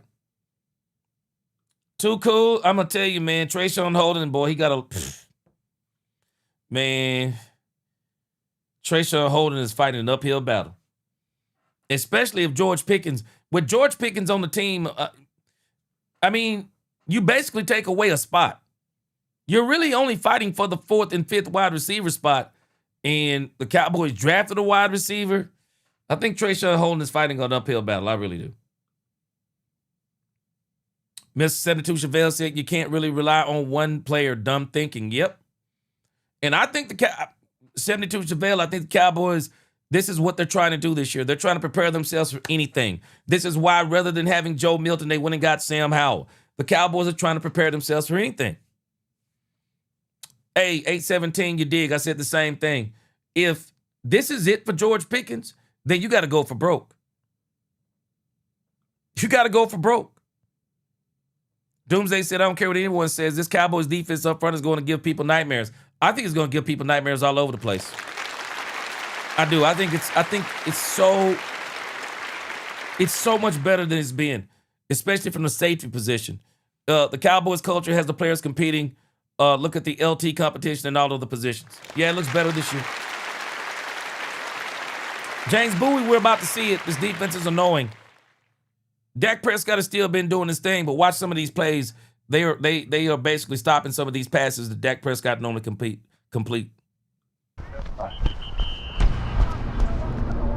This guy's a teacher, though, man. He definitely is a teacher.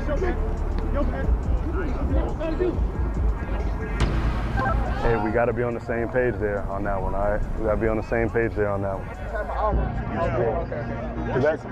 They're going to pop for contain, right? So when you drop on air and nothing's coming to you, you look this way, look to the field, and when you see him coming, you take the ILB off. You take that, and he can drop. Yeah, Maris. Hell yeah, man. I saw somebody punching for the ball. Of course, this run don't make it that long. I mean, I'm sure they tackle him back there.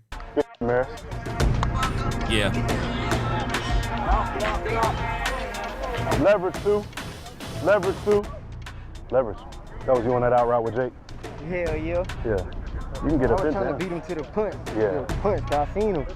Seen him kind of like slow off. I'm like, I know he ain't going fade. Right. But I got caught. Caught in the wire. That's when that I happened. really could have Go went ahead. down though. I think I was too far back. Right. I caught him. I was too far. Then I You tried couldn't to get through. break it. I got Yeah. caught. You It just came down like. take the airway. Got me, Timo? All right. Over communicate.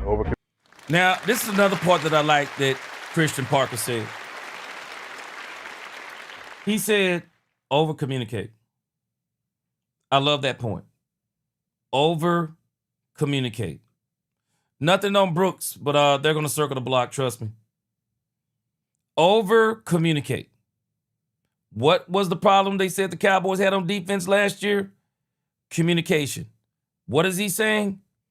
Over communicate. Over communicate. I love it. Frank Lawrence, he said, bro, I'm confident in this shoddy CP and staff. I am too. Going to be ready to be dogging me some Giants fans, section 232. Hey, man, let me tell you something. You be careful, Frank Lawrence. I saw how these New York guys responded when the San Antonio Spurs won, man. That might be why the San Antonio Spurs blew a 30-point lead, bro. That might be why they blew a 30-point lead, bro. Them dudes in New York different when they lose, man. Be careful out there. Rico Jones said if this defense can be ranked anywhere between 12 and 15. Yeah, 12 and 15, woo, that's pretty high. I'm expecting more between, if they can get it between 18 and 22. But, man, if they get below 18, woo, it's crazy. Bama Boy said, G, your pure thoughts on this GP. Thought it was done with number 11 left. I think this is a little bit different than Micah. I think this is a little bit different than Micah Parsons. And even when it comes to this thing with GP, I still think it's too early. We'll see what happens. I'm still holding on for the Cowboys to get the extension. I'm still holding on. Communicate. Yeah. Hey, you made a play on that screen? Okay. Yeah. Good right there. Kept the up. You know what I'm saying? Malachi Lawrence. Over communicate right here. Over communicate. Over communicate. Scoop it up! Hell yeah, Demo! Yes, sir, Demo! Yeah! Hey, we got OPI. Bring them back. Yeah, that dude Devin Moore, man. Woo. Poor Devin Moore, man. Woo. Poobie D, it seems like this is what they're focusing on, fundamentals. Fundamentals, I think they're focusing on it. G Live, he said, I think Trayshawn Holden going to have a breakout camp. Dude is a beast at receiver, though he should have made the team last year. G Live, you know what? I think the problem for Trayshawn Holden, I don't think the problem is that he's not a beast. When George Pickens came to town, the pecking order for this team pretty much got set. If the Cowboys carry 5 and 6 receivers, if they carry 6 receivers, you're only fighting for 2 spots. The first 4 spots on this team are already taken to wide receiver. CD, George, Flanoy, Cavante Turpin. You're only fighting for 2 spots. Trayshawn Holden's going to have an uphill battle. He absolutely is going to have an uphill battle. It seems like Marquez Valdez-Scantling is a part of the Cowboys' plan. They've already been talking to him about playing on special teams, maybe being a gunner. And then, of course, they drafted a wide receiver. You already got 6 wide receivers right there. I got, man, Trayshawn Holden going to have to be more than a beast, bro. He going to have to be more than a beast. Because you got to ask yourself, if Trayshawn Holden is that, why in the world did they draft a wide receiver? You could have just said, hey, we already got Trayshawn Holden. We don't need a wide receiver. You could have spent that pick on somebody else. Holden, I don't think it's so much that Holden can't play. Holden is just in an uphill battle because of the people that are in front of him, that they are immovable. Those first 4 slots are immovable. And it sounds like to me, again, sounds like MVS is going to be here. Bring him back. Bring him back. Scoop it up. There it is. Yeah. There it is. I see what they're doing. Scoop it up. Yes, sir, Cole. Yep. Yes, They're working sir, on turnovers. You see what happens when we over-communicate right there? That's good. Over-communicate. TNT? Sir. Let's go family on 3. 1, 2, 3. Family. Yeah, man. I like the way them boys looking, man. It's early. It's early. Yes, it's early. It's early. It's early. But I'm excited about what we're seeing so far. Just seems to be a lot more business this year. Because last year, I don't know what was going on. Hey, Kippy, now you remember they actually did cut Trayshawn Holden last year. I think Kippy, I wouldn't be surprised if they do it again. I will not be surprised if they do it again. And then if he clears waivers, they're going to bring him back to the practice squad. But he got an uphill battle. I don't know if y'all looked at this, but shoot, man.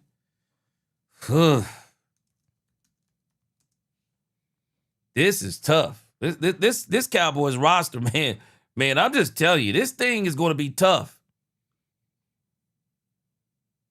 It's going to be hard for a lot of people to make this roster, man. You only got a 53-man roster? I mean, a lot of these players on this roster, they're shoo-ins to make the team. So, people on this team, they're literally battling for like 1 or 2 spots. I mean, they're battling for 1 or 2 spots. But this wide receiver situation, it's tough. There's 1, 2, 3, 4, 5. So who gets number 6? Who's going to get number 6 if they carry 6 wide receivers? Excuse me. I don't think the Cowboys are going to put Anthony Smith on the practice squad. I believe Anthony Smith is going to make the squad. So Anthony Smith and whoever is 5 and 6, they're going to have to be able to play special teams. Man, I'm telling you, it's a battle on this team for wide receiver. That is the one position. If I was with the Dallas Cowboys, man, that's the one position that I would not want to play, man. I'm sorry. I would not want to play that position right now. I wouldn't. They're loaded at wide receiver, man. That's the one place they're loaded, man. 72 JaVale, they're not going, and the reason why they're not going to take Turpin out, 1, speed, or maybe 2, money, speed, number, in whatever order we want to put it in. Yeah, they got plans for Turpin. Bass said MVS may be here till he do us like mice. Yep. Bass, I think they want to take it. I think they want to take a chance with MVS. I really do think they want to take a chance with MVS, man. They want to take a chance with him. Kibby, he got it. Hey, he got his. I tell you this, he got his work cut out for him. Marco said, "Told you, D, this is definitely a new defense. People about to be in love with Parker." Man, I'm gonna tell you right now. Yeah, man, Mango. Bazzy 9, Mango, boy. Hey, bro, Mango. Hey, there will be blood. You ain't lying. Hey, this is a great problem to have. It's a great problem to have. Johnny, what up? He said, man, I love it. I don't worry about GP. He just lost someone he loves. Okay, GP. Okay, wait a minute. You said George Pickens? You said George Pickens lost somebody he loves? What up, Easy? You said George Pickens lost somebody he loves? Baz, I didn't even think MVS was going to make the team. This sounded like to me the Cowboys, this is one of them Paris Campbell's thing. I think they want to see if they can utilize the speed. But even if it isn't him, you're only fighting for 2 spots. Got Mango, MVS. I think Anthony Smith gets one of the spots. So I don't even know who these people are back here. I really don't even know who these people are back here. So it's gonna be tough at that wide. It's gonna be tough all over that wide receiver spot, though.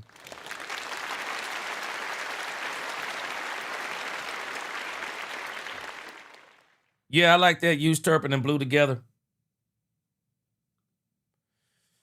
Marco, I agree with you. Parker got more power here in Dallas than he did in Philly. I mean, they really got a lot of respect for him. They really do. Frank Lawrence said, gee, I'm expecting a lot of silver and blue adjusted.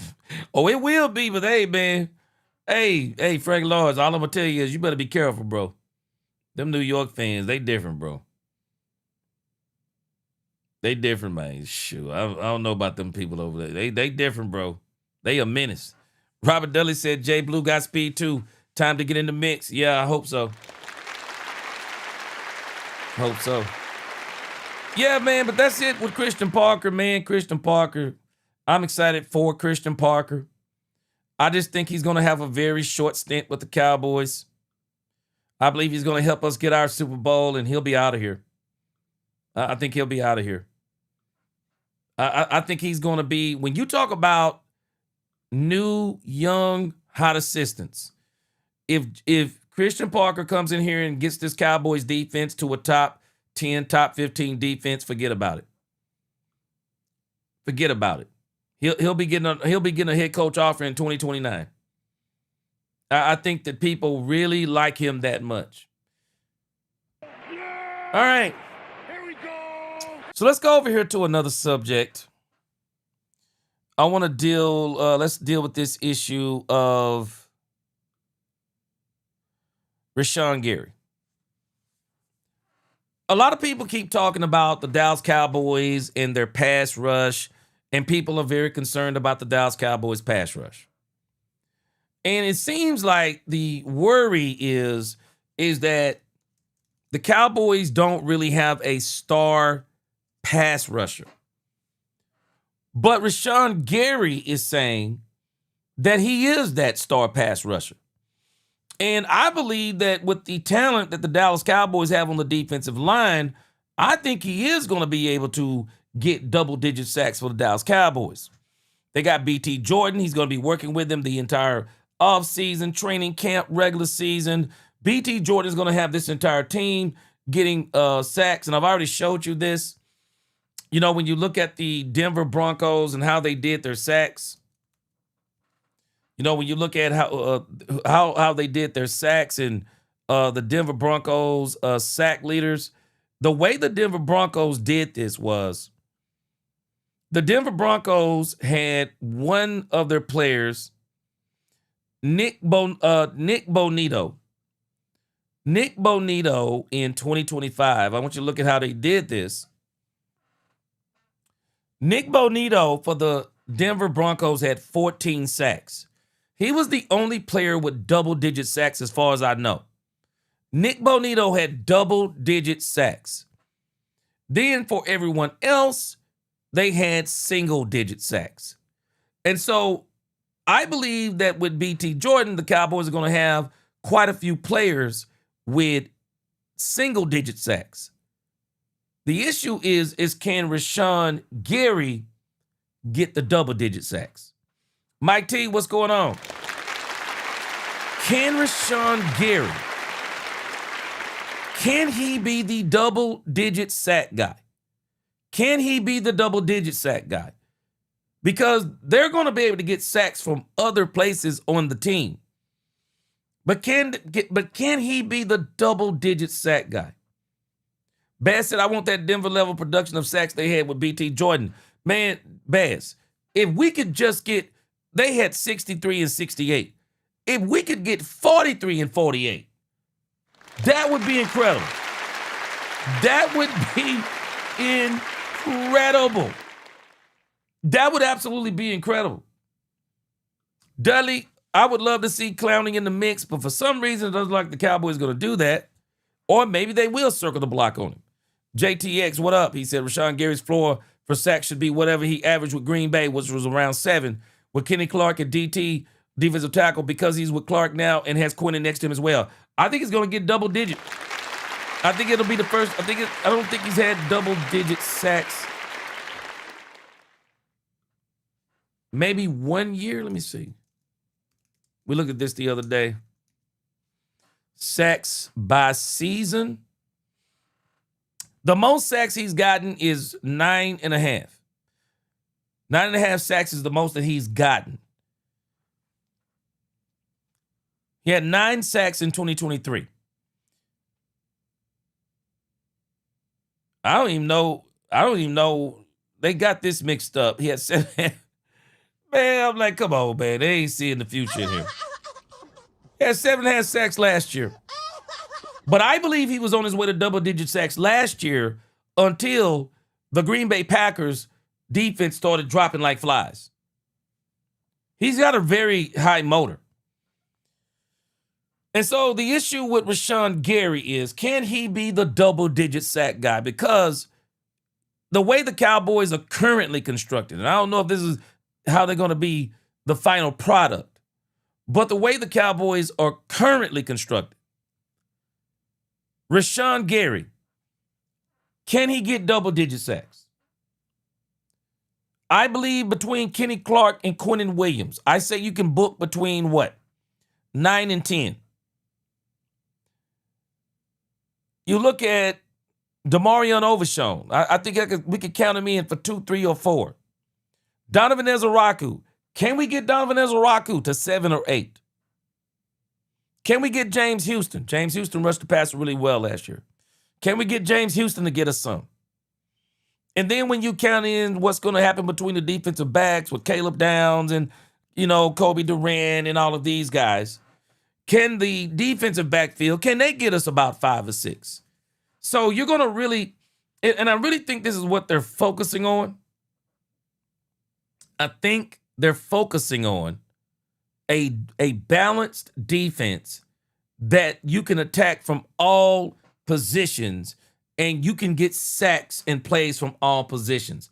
Tatiana, what's going on?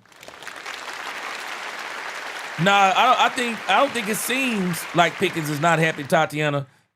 He's not happy. and I don't think it'd take a rocket scientist to know, Tatiana, he ain't happy. I think we knew he wasn't happy even before this thing with Nick Harris, even though I think they're kind of reading into some things. Mo3 said, my guy, what up, Mo3? But again, this is early. Dak Prescott said this the other day. It's really early for the Cowboys at this point in time to be looking at other teams, and because right now they're just trying to be focused. But if they don't bring anybody in, Rashan Gary will have to be the double-digit sack guy. He absolutely will have to be the double-digit sack guy. I got a couple other things I want to show you on Rashan Gary, but I want to check something real quick. Let's see.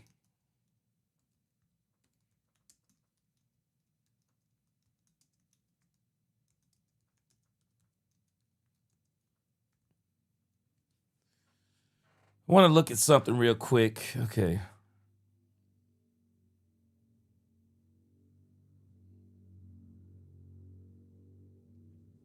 So, you think about what Quinnen Williams said. I want to call this to y'all's attention. Because people believe that we got to have this certain, we got to have a certain edge rusher or whatever the case may be to be able to be successful as a defense. To be successful as a defense. Bash, you said it's not enough. You said as is, Gary, is not enough. So I want you to think about what Quinnen Williams said. Quinnen Williams said that the way the Cowboys are kind of operating right now, Quinnen Williams is kind of talking like the Cowboys are going to be able to do things from different types or different positions. So let me ask us a question before I show you this next graph that I have up here. How many players, just off the top of your head, I'm going to the Super Bowl winning team.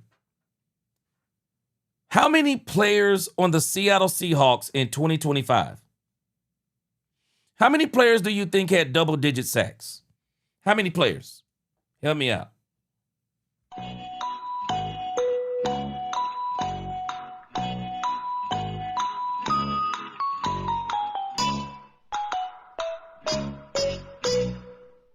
How many players on the Seattle Seahawks had double-digit sacks? Now, I want you to think about what Quinnen Williams said. Quinnen Williams said, we are running the same type of defense like the Rams, the Seahawks, some of these other teams. How many players on the Seattle Seahawks do you believe had double-digit sacks?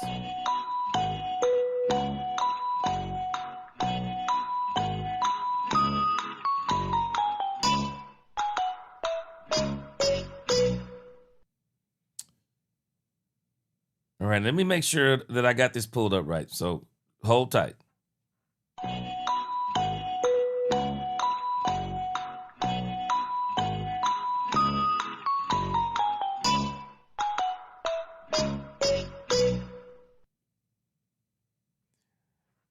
This defense that Christian Parker is teaching the Dallas Cowboys, this is exactly, I want you to see what the Seattle Seahawks did. Let me read some of the answers real quick. And Marvin Mays, I'm gonna jump on the answer you just gave. Bernard Bass said there was 2 players. Bass said he believes 2. Bernard Fields said he believes 1. Doomsday said 0. Mike T said 1. Marco said 0. Marvin Mays said 0. Jeremy Best said 0. So I want to come to what JTX Made is saying. If you can scheme pressure, you don't need a top-of-the-line pass rusher. That's why you scheme it up. A top-of-the-line pass rusher can go get it on his own no matter what his scheme. Now, JTX Made, I want to focus on something that you said. The Cowboys at this stage, I don't know what it's going to look like when the season starts, but I can tell you what they're trying to do right now. What they're trying to do right now is that they're trying to implement a scheme that will get them sacks and pressures. Because when you look at these teams, for example, the Seattle Seahawks that went to the Super Bowl, when you look at what they did, it was the scheme the Seattle Seahawks ran, similar, like Quinnen Williams said, similar to what Christian Parker is implementing. It was the scheme that was able to get the sacks. It was the scheme. So I want to show you the Seattle Seahawks. The Seattle Seahawks, according to this stat from NFL.com, I believe it is. No, FoxSports.com. The Seattle Seahawks, as far as I can see, they had not one player with double-digit sacks. Not one player.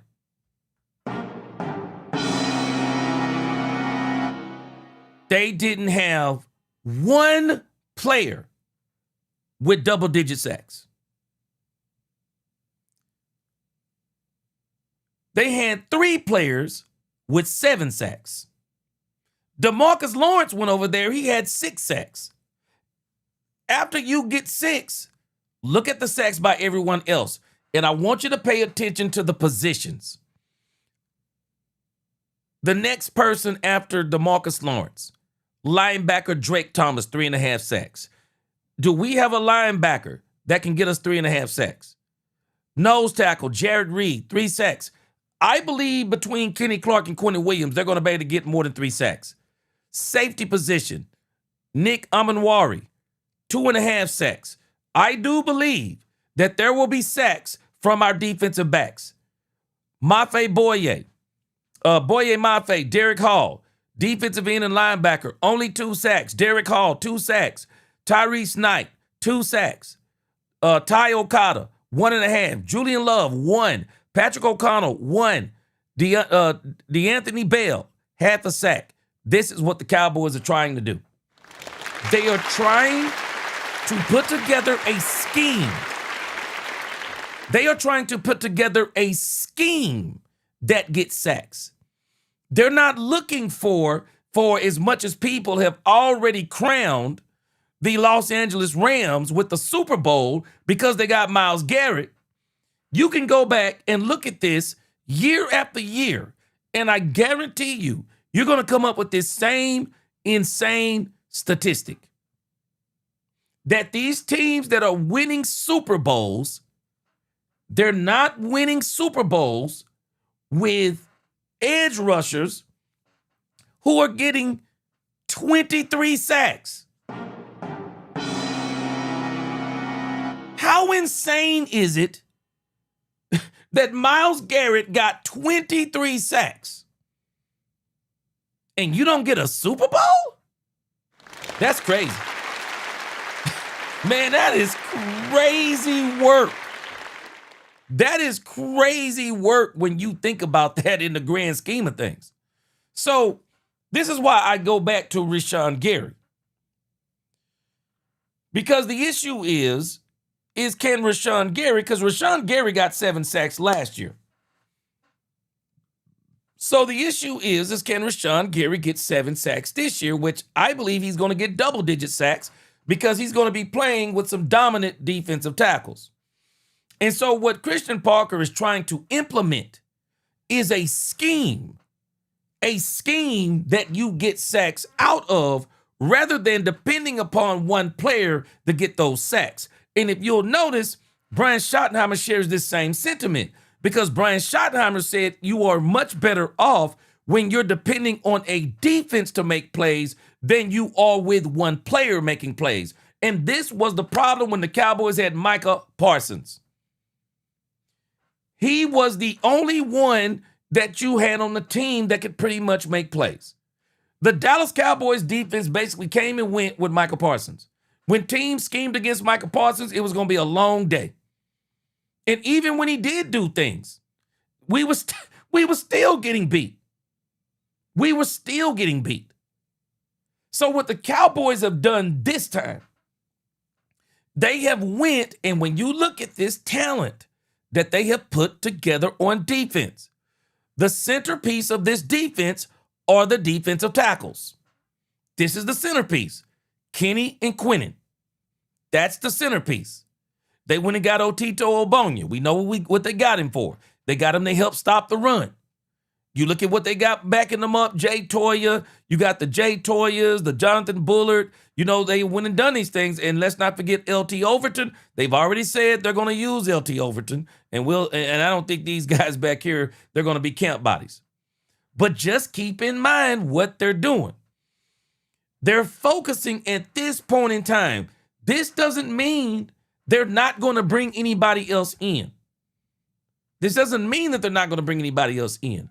But whoever they bring in, they're not going to be focused on even when they bring in that one player. They're going to bring in that one or two player that will enhance the scheme. That will enhance the scheme. So when you look at what the Cowboys have so far, they got Kenny Clark, Quinnen Williams, Otito Ogbonnia, Rashan Gary. They got Donovan Ezeraku. I believe they are looking at these two guys to get some sacks. I believe there will be sacks between Kenny Clark and Quinnen Williams. It's a great match. Then, of course, you got Overshown. I think they're going to use him in different ways. You got D. Winters. I think he's going to be very good for the Cowboys. Malachi Lawrence, Jayshon Barham, Book It. They're going to get involved in this. Shamar James, James Houston, all 5 of these guys, all 6 of them, they're all going to be involved. So what the Cowboys are trying to develop, they're trying to develop a scheme that can make plays. Because if you can develop a scheme that can make plays, then if you bring in that other player, that player who can create things on his own, he's going to be that much better in the scheme. He makes the scheme that much more potent. He makes the scheme that much more important. So this is one of the things, again, that Jerry Jones is doing right.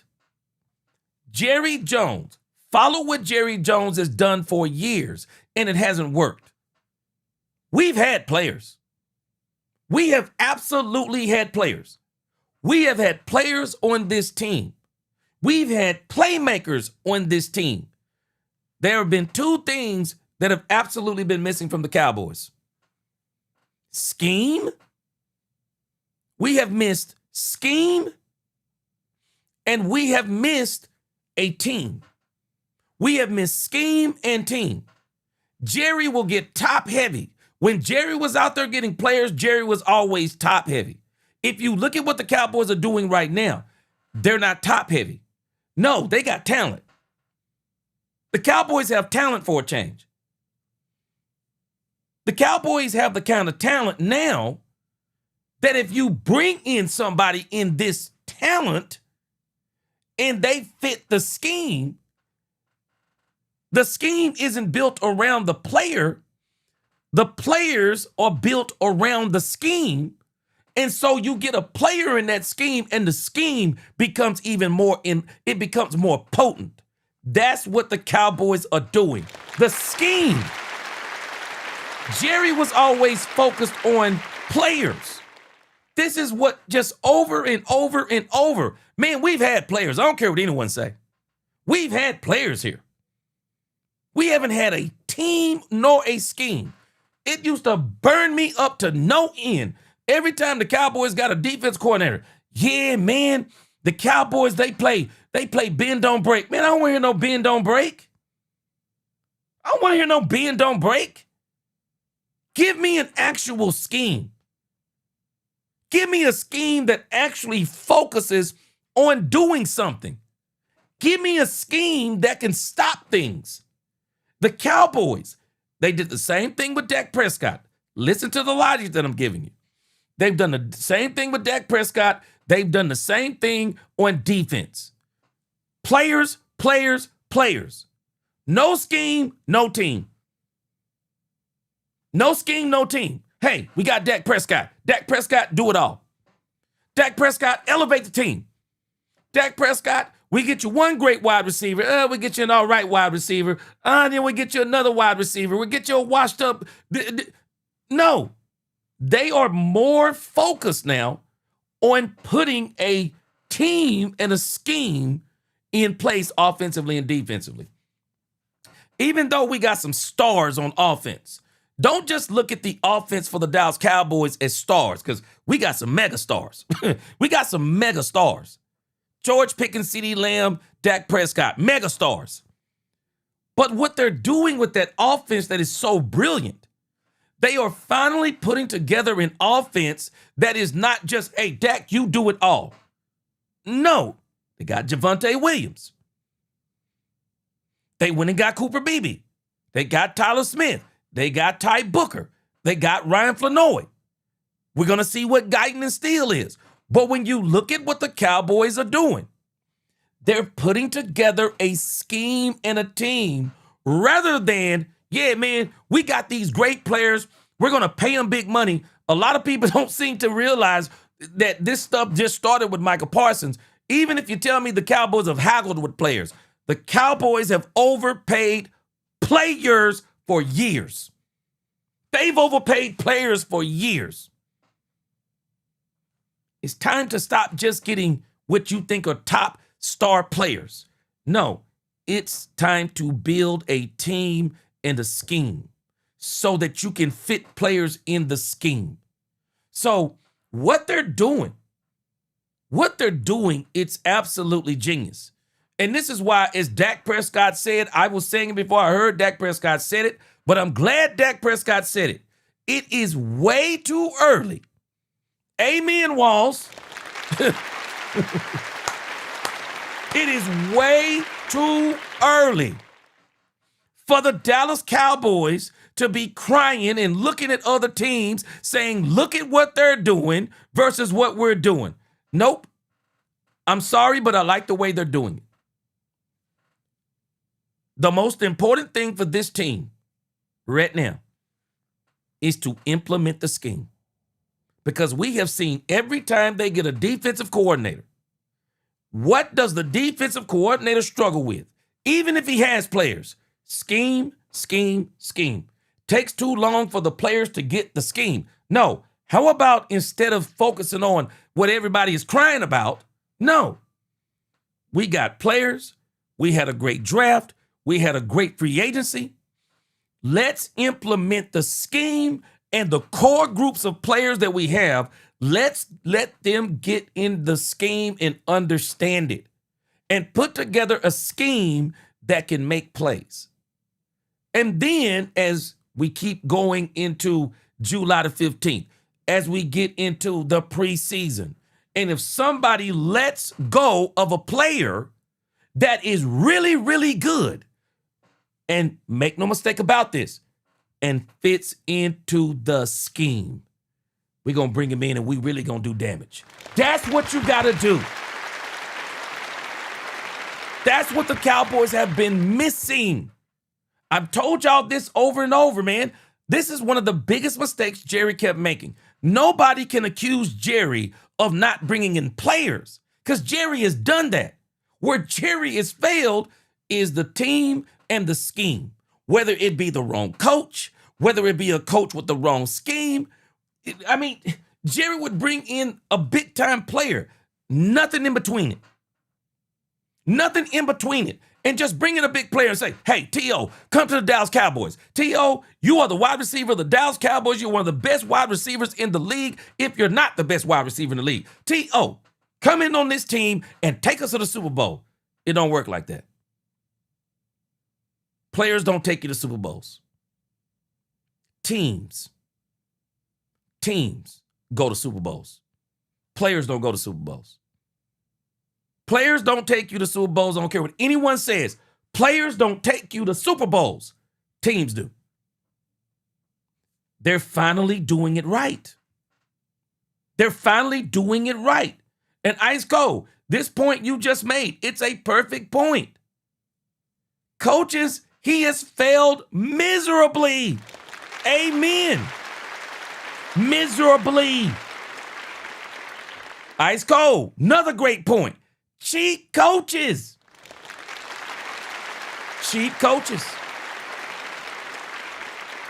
Now, I don't think Brian Schottenheimer is paid at the top of the heap. But at the same time, I mean, you're making excellent points. Because Jerry's emphasis has always been on bringing in that top flight player. And everybody talks about that player. Do y'all remember when the Cowboys brought in T.O.? Ooh, get your popcorn ready. Man, people went crazy. Went crazy. Man, you think about it. Had DeMarcus Ware. We've had players. We haven't had teams. We just haven't had teams. Bottom line. And so, again, as we come back to Rashan Gary, it makes me wonder. It makes me wonder if we're underestimating Rashan Gary.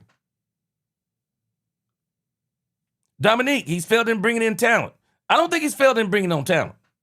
I think he's failed in, now let's just define talent. Talent. I don't think he's failed in bringing in big time talent. I think he's failed in bringing in the blue collar talent. That's where Jerry has failed. Blue collar talent. When you go back and look at the 90s Cowboys, what Jimmy Johnson did a great job of is blue collar talent. Jimmy had superstar talent, but in between the superstar talent, Jimmy had blue collar talent. Talent, hungry players to play alongside of the stars. And that's why when you look at this team, and this is why I'm saying, man, people don't poo-poo on this draft.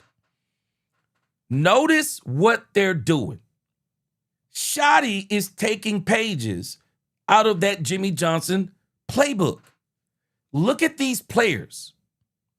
If you look at the Cowboys defense, they got what I would call borderline superstar players. But what they've done a good job of in this defense is that they have brought on the blue collar talent to go around it. We may not realize this, but we got about 4 or 5 superstars on this team. I say at least 4 on the defense, I mean. Quentin Williams, absolute superstar. Quentin Williams is an absolute superstar. Kenny Clark, not a superstar, but a great player. DeMarvion Overshown, when healthy, I'm going to give DeMarvion Overshown his credit. He's an absolute superstar. He just got to stay healthy. Can he stay on the field? DeRon Bland was a superstar a couple of years ago, but he wearing church shoes now, so I don't know what he going to be this year. I don't know what he going to be. But I'll tell you this, my favorite free agency pickup was Jalen Thompson. Jalen Thompson is borderline. He's a good to great player. Caleb Downs is a superstar. There ain't no other way around it. Caleb Downs is a superstar. Absolute superstar player. The Cowboys got these types of players on their team. But what is so impressive when you look at, and let's just say they got 3 superstars. Let's say they got Caleb Downs, Donovan Ezerako when he's healthy, Quentin Williams. Focus on this part. This is where Jerry was failing. Look at what they did. They went and put some meat, some lettuce, and tomatoes in between that bread. You got Quentin Williams. Who do you got with him on the side? Kenny Clark. You went and got Otito Ogbonnia, run stopper. Went and got Jonathan Bullard, run stopper. Who did you put with Kenny Clark and Quentin Williams? You got Rashan Gary. What else did you do? You got D. Winters to go with DeMarvion Overshown. You already had Donovan Ezerako, DeRon Bland. Thankfully, we went and got us doggone Devin Moore. We went and got Devin Moore. They're saying Savon Revel Jr. is looking a whole lot better this year. And I'm telling you, this player right here is going to pay dividends. Kobe Durant. He's been balling. He's been balling. This was the mistake Jerry was making in the past. Look at these players they went and drafted. Malachi Lawrence, Jayshawn Barham, Shamar James in his second season, James Houston, Devin Moore's a rookie. I don't know what's going on with Marquise Bell. PJ Locke, I believe he's going to earn some playing time. When you look at what they did with these rookies, these are players that will contribute this year. They're going to contribute this year. So this is the part that they got right.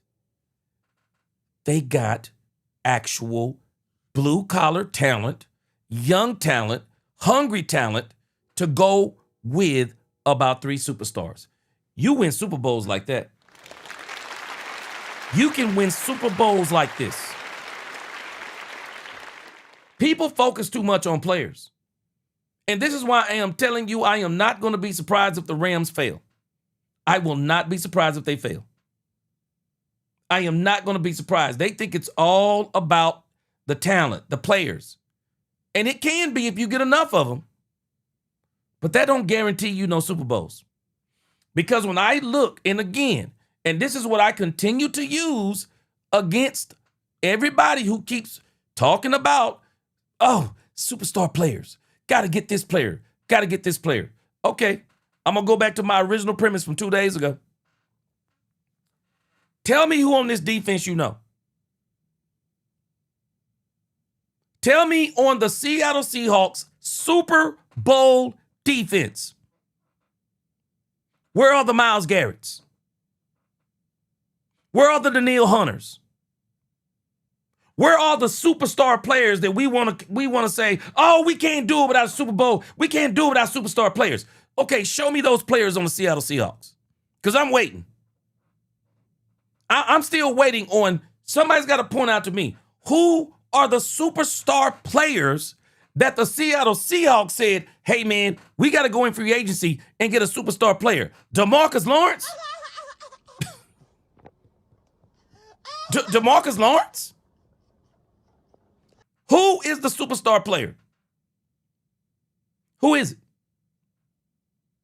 Everybody seems to know how to win a Super Bowl. They keep saying, yeah, the Cowboys should have got Myles Garrett. They got to go get Max Crosby. They got to go get this. They got to get that. They got to get this. Again, tell me, who are the Super Bowl players? Who are the superstar players on that defense? Because they're superstars now. People may be calling them superstars now. Where are they? In the reality of the thing, when you look at the Seattle Seahawks, I don't see a superstar on that defense. I see a great scheme, and I see players that want it. That's what I see. That's what I see. That's what I see. And that's why I'm always, because I'm like, I don't understand. We have this logic of these types of players and this player's going to do this and this player's going to do that. But the exact player that we're talking about, they didn't even do that on their own team. They didn't even do on their own team what we're saying they're going to do on our team. What are they going to do on our team? The Cowboys are doing this right. They're doing this right. Focus on the scheme. Focus on the players you have now. Get them acclimated into the scheme. Then July 15th, then in the preseason, if you see players that can fit that scheme, that can help you, like the Seattle Seahawks went and got DeMarcus Lawrence of all people. Do y'all realize we laughed when the Seattle Seahawks got DeMarcus Lawrence? Y'all do remember we were laughing, right? We were laughing when, DeMarcus Lawrence, shoot. Who cared they went and got DeMarcus Lawrence? Got a Super Bowl ring. Because we just knew for sure that when the Green Bay Packers got our number one pass rusher, we just knew, Green Bay Packers going to the Super Bowl. No, didn't happen. Didn't happen. And Poobie D pointed out something. Jordan Love didn't play worth the crap last year. The Green Bay Packers thought the same thing. They thought it was all about players. Problem is, when them players fell out, everything fell apart. No, you got to focus on that scheme. Get you some depth so that when guys start falling like flies, you can plug some people in and you're still going. Demetrius said, Cowboys needs coaching more than these name brand players that everyone thinks you need to be a successful team. You know, again, Demetrius Noel, I just keep making the same argument. I just find it to be strange that every time somebody say they need those players, why aren't those players? They're not doing it on the team that they're on. Mo 3, it's a team sport. Yes, sir. Mo 3 said inside linebacker completes the scheme. Appreciate that super chat, my brother. Yes, sir. And so I like what the Cowboys are doing. It don't mean that they're done, because I don't think they're done. I still think they're going to circle the block on Brooks. I'm telling you, I still believe they're going to circle the block on Brooks. It's not because the Cowboys are not trying to get Brooks. The Miami Dolphins know what Brooks is. I believe they're trying to, they say they want a third-round pick. We're going to see. Because if that's all they want, I believe the Cowboys should say, hey, here it is. Take it. Let me see. Do the Cowboys got a third seed? Draft picks, do they even have a third-round pick?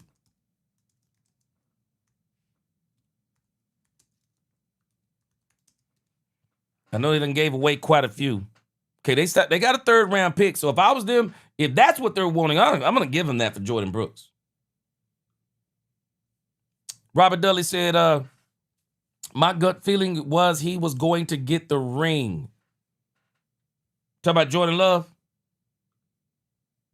Ice Cold said Love was so mediocre he can't give away his autograph. Man, he's still riding, bro. He's still riding what he did against the Cowboys in that 2023 playoff game. What's up, Chanel? What's going on? Best chat on YouTube. What's going on, brown brother? Marco, it wasn't just the linebackers, man. That defensive back group was terrible, man. It was terrible. But I'm so glad we got Christian Parker. The Cowboys are doing this right. They got the coaches. They got the scheme. And I think they got some really, really good players. Because, again, man, you can keep going back over and over and over. For every time you say you need this certain player, you can go back over and over and over and just look at these teams. And these teams that are winning the Super Bowl, I just find it to be strange. They're winning these Super Bowls, and they don't have the players that we say that you need to win a Super Bowl. I mean, that Seattle Seahawks team, can it get any more vanilla than that? Can that Seattle, I mean, that has to be, when you look at the Seattle Seahawks defense, that has to be one of the most superstar-less defenses I've seen in a long time to win a Super Bowl. Because I'll be honest with you, I can't name a lot of players on that doggone team other than D-Law. They don't have those players. They don't have those Myles Garrett type of players. They just don't have those kind of players.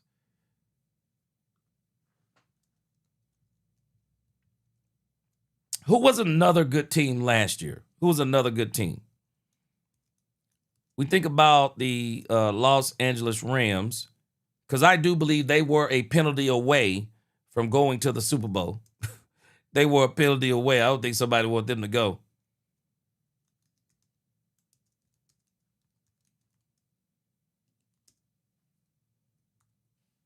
Yeah, I don't think somebody wanted them to go. So, again, you think about the Rams, and this is probably what they want to try to improve. We'll see how it works. But if you look at the Rams, we keep saying this stuff. It's strange to me. We keep saying this stuff, and when you look at the teams that are winning, they're not using the formula that people keep saying that you need to win Super Bowls. They're not using that same formula. Okay, so let's look at the Rams.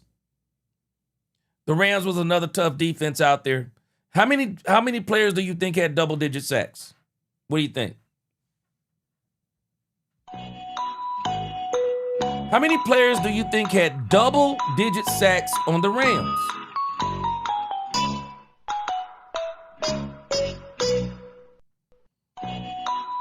How many players? How many players do you think had double-digit sacks? You're just going to continue to see the same thing no matter what you look at on these Super Bowl winning teams. Every time you look at these Super Bowl winning teams, you're going to find the same thing. They're winning with scheme and team. They're not winning with superstar players. Don't get me wrong, superstar players, they work. If they fit that scheme and you got a good scheme, they're going to thrive in it, because Michael Parsons was tearing it up in that Green Bay Packers scheme until he got hurt. This is the Rams. The Rams had two players, double-digit sacks. One, Byron Young, he's still there. Jared Verse, he's the other one. They gave him to the Browns. They brought in Myles Garrett. So this is where they are. Byron Young, Jared Verse. But look at the fall off. Look at the fall off. The fall off after Kobe Turner is insanity. Look at the fall off. Kobe Turner, defensive end, he had 9. After that, defensive end 4. Josiah Stewart, linebacker 3. Nate Landman, linebacker 8. Deshaun Johnson 2. Oh, I'm sorry, I'm looking at the wrong thing. I was looking at the wrong thing. They only got one player. They only actually had one player with double-digit sacks. I was looking at the tackles for loss. Sorry about that. Let's look at the sacks. That's what we're looking at. They only had one player with double-digit sacks. Byron Young. The rest, Jared Verse, 7.5. Kobe Turner, 7. Braden Fisk, 3. Josiah Stewart, 3. Nate Landman, 2.5. Deshaun Johnson, 2. Jalen McCullough, 2. I mean, you get the picture. 2, 2, 2, 2, 1, 1. This is what the Cowboys are trying to build.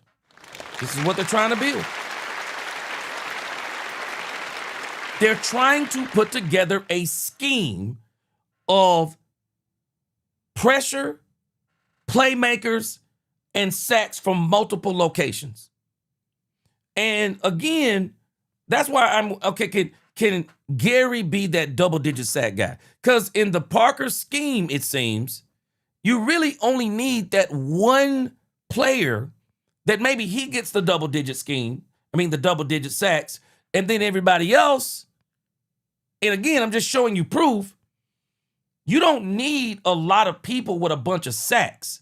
You need a scheme that can get you sacks, get you pressure, and get you plays. Because in the grand scheme of things, you do want it coming from your defensive ends if you can. But, let's say you get that linebacker / edge rusher, he gets the double digits. After that, as long as you're getting them is all that matters. As long as you're getting pressure and all those things. So again, I'm not preaching against bringing in players, but I just think this is where they're doing it better. They got the talent. They got talent now. And now they got to work on the scheme. They got to get the scheme down and get the players to execute the scheme. Because if the players will execute the scheme, the Cowboys got good enough players that they should actually be really good next year. They should actually be pretty good next year. And so again, it just keeps coming down to, that's why I'm kind of like, are people underestimating Rashan Gary in this Christian Parker scheme? Because I think that he may actually thrive in this scheme.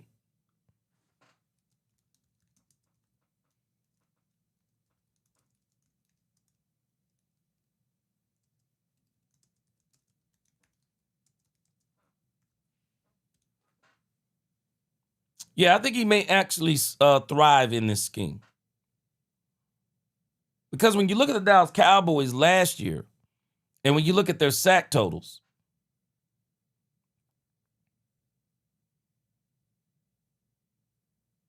and I guess in the grand scheme of things, if you're kind of just looking at this, they kind of look similar to some of these other teams. As a matter of fact, I think I saw a stat out there where the Cowboys quarterback pressure was actually good. One of their issues was they just wasn't getting to the quarterback. They wasn't sacking the quarterback or causing things after the sack. But the pressure rate was pretty good. But last year they had Clowney, and I think this is why a lot of people want Clowney back, 8.5 sacks.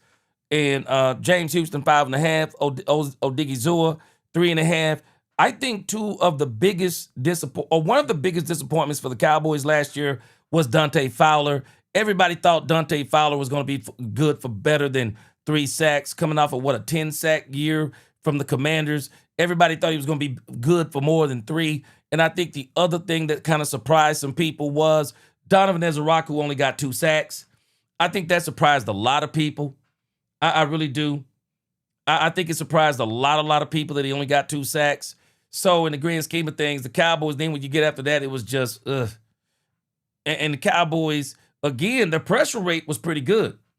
Their sack rate based on the pressure rate was terrible. So again, just kind of talking about Rashan Gary, I'm just wondering, are people really underestimating Rashan Gary? Because the thing that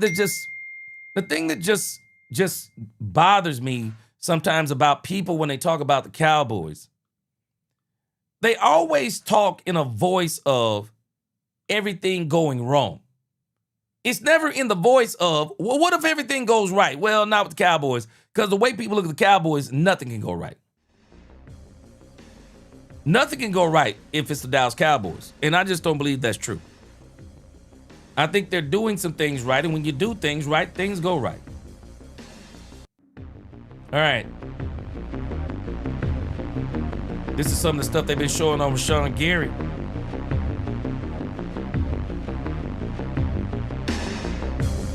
I don't know if y'all saw it on DallasCowboys.com. I think Gary's going to be great.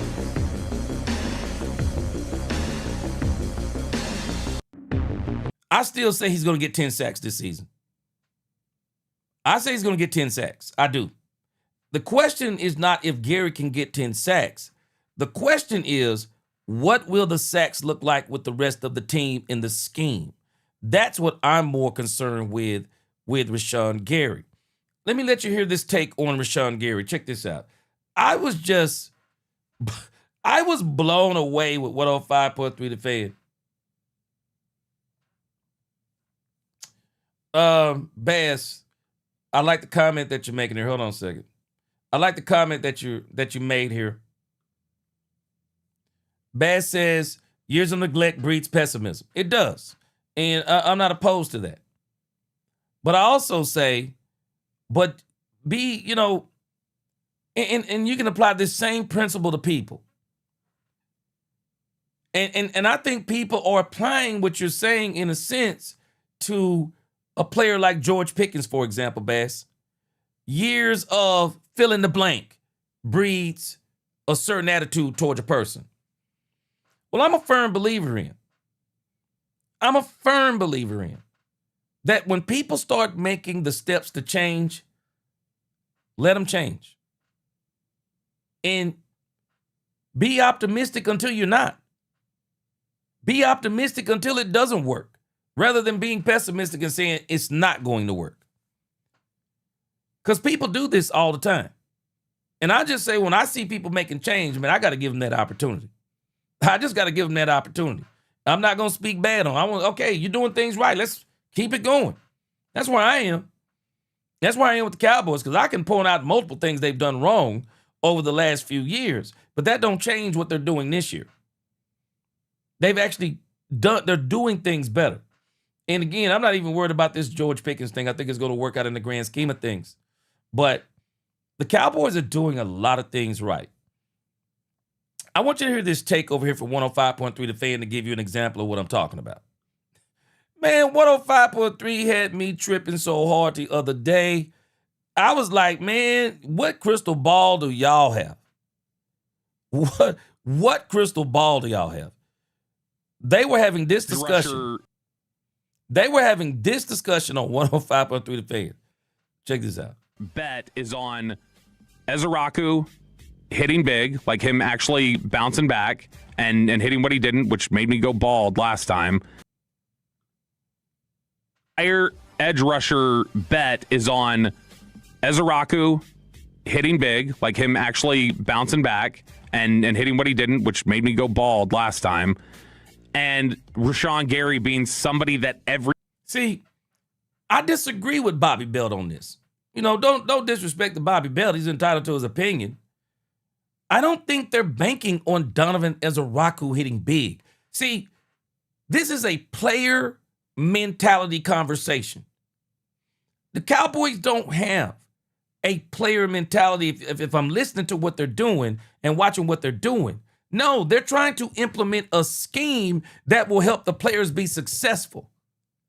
So they're actually not depending upon Donovan Ezraku per se. They're depending upon they're depending on not just Donovan Ezraku, they're depending on the scheme to help them get sacks. Ice cold Cowboy, man, forgive me, but I was thinking the same thing that you saying, man. I was thinking the same thing. You said ball, no, it was no, never mind. I know exactly what you're talking about, bro. I know exactly what you're talking about. But this is what they're saying about the Cowboys pass rush. Let's think about this. everybody in Green Bay, at least analysis-wise, said he wasn't anymore. Of course, we've talked about it before. There's a big part of this that is it's not going to be as much of their focus anyway, is trying to get to the passer and trying to attack the passer because they want to more manipulate things in the back half of the defense and change what the quarterback's looking at. But this is still something that feels very much like they're not prepared for.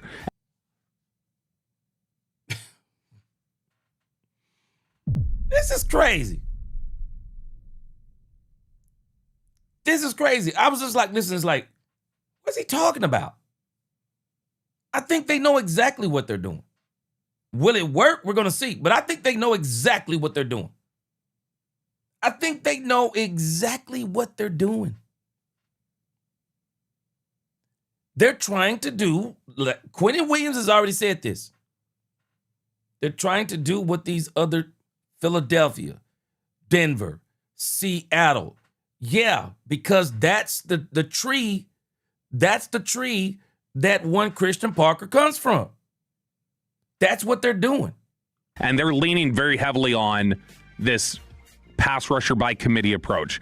And the couple times you can remember them doing committee stuff in recent years at a position where they've been like, this is our solution. The most obvious one that they've done it with was Dez. When Dez left, when they let Dez go, they said, we're going to go sign Deion. And here we go. And this is exactly what Bass is talking about. They go back to what they did before what they're doing. That's a wrong way of thinking. Don't be pessimistic about somebody or something based on their past when their present looks different than their past. Why?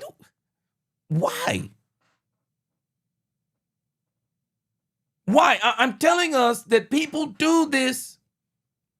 They do this in so many situations. This is exactly what people are doing to George Pickens. They don't want to go by, okay, he made a 180, so let's go. No. They keep going back to Bobby Belt went all the way back to Dez Bryant. How long has Dez Bryant been gone? They're not doing what they did when Dez Bryant was here. I think all of us can agree with that. They're not doing what they did when Dez Bryant was here. So why judge them by what they did when Dez Bryant was here? Why? Why? Why are they doing it? No, don't do that. The Cowboys are doing things differently. So let's just watch and just keep watching what they're doing. Because I don't think they're depending on what he's saying. They're depending on the big year from Donovan Ezra-Raku. I don't think they are. I think they're expecting him to play good. I think that's what they're expecting him to do. I think they're expecting him, whatever amount of sacks he got last year, okay, can you get us 4? But they're not doing what he's talking about. They're not doing it. Deontay Thompson, we're going to sign Allen Hurns. We're going to sign all these guys. You don't need a number one receiver. You can have a bunch of just guys who are okay, and together collectively they can do the job. And then middle of the year, they went and, even though it worked out, relative to the market, overpaid for Amari Cooper and gave them a first-round pick when no one else was trading firsts for him. And you ended up being in that position. So are we going to find themselves in this spot again? Because you would love to see the Max Crosby headline, just from a talk standpoint. Yeah. Are we going to find ourselves in week 6 looking at this and going, they're about to overpay for a pass rusher? Their entire... This is just boneheaded thinking. It's just boneheaded thinking. It's absolutely boneheaded thinking. Don't think that's going to happen. I do not think that's going to happen with these Cowboys. I don't think this is going to happen. Christian Parker, I believe, is going to be a very good coach for the Dallas Cowboys. And I think he's going to do some things that we have not seen here in a long time. I believe he's going to have this defense put together a lot faster than defense coordinators have done in the past. I believe he's going to do that, based on what I'm seeing. But what I'm not going to do is look back 5 years ago and say, same old Cowboys, because this ain't the same old Cowboys. It's not the same old Cowboys. It's not. Just because we got a contract thing going with George Pickens does not make this the same old Cowboys. That situation may be similar to something they did in the past, but this is not the same old Cowboys. When you look at the hiring of Shoddy, the hiring of Christian Parker, BT Jordan, that coaching staff, that is not what the Cowboys have always done. It is not what they've always done. And when I hear stuff like this, I'm just blown away because I'm like, man, I'm sorry. I just can't live in the past like people do. I just can't. I can't live in the past. I'm not going to let my past be my present. I can't. I can't live in the past. I just don't live like that. I can't. So this is Brian Broaddus. Brian Broaddus decided that he was going to have a conversation. He was going to have a conversation about Rashan Gary. This is what Brian Broaddus had to say. Day of Rashan Gary, because last week I didn't really get to see him work all that much. Tell you what, man, the guy's got some size to him. He's got some thickness to him, lower body thickness, the calves area, stuff like that. That guy's pretty quick. I mean, when you're talking about getting off the ball, there were some drills and stuff that they were doing where it was slap the hands, get around and then attack the quarterback arm. He was one of these guys you're like going, oh, okay. I see. You saw him win last year with some of that. You saw some pressures last year. He's got a little bit more pass rush skill than you think. And you would say, okay, well, maybe, this guy's just a run defender.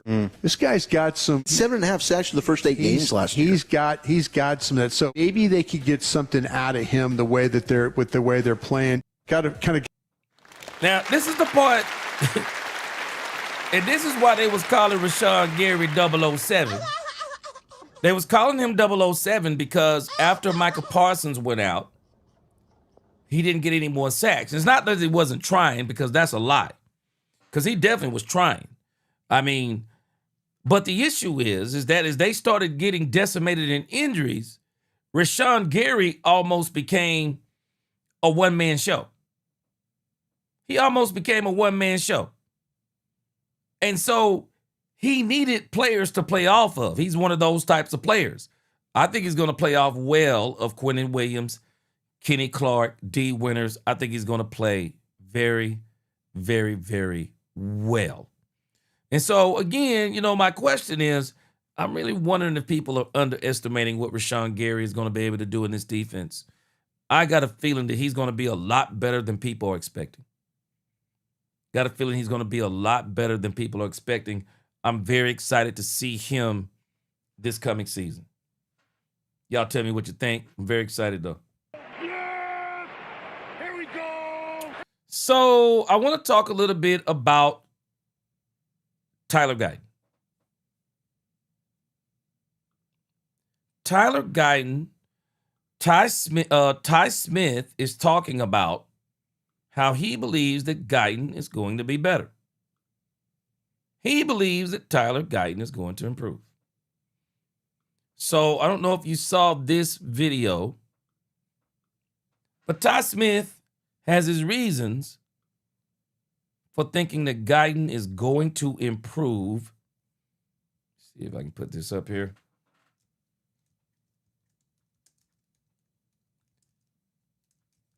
Ty Smith, he really seems to think he's going to improve. Ice Cold Cowboys say he needs to be traded. All right, let's listen to, let's see if I can pull it up here. Ty Smith really think that Guyton is going to improve. Let me see if this is it. Let's see.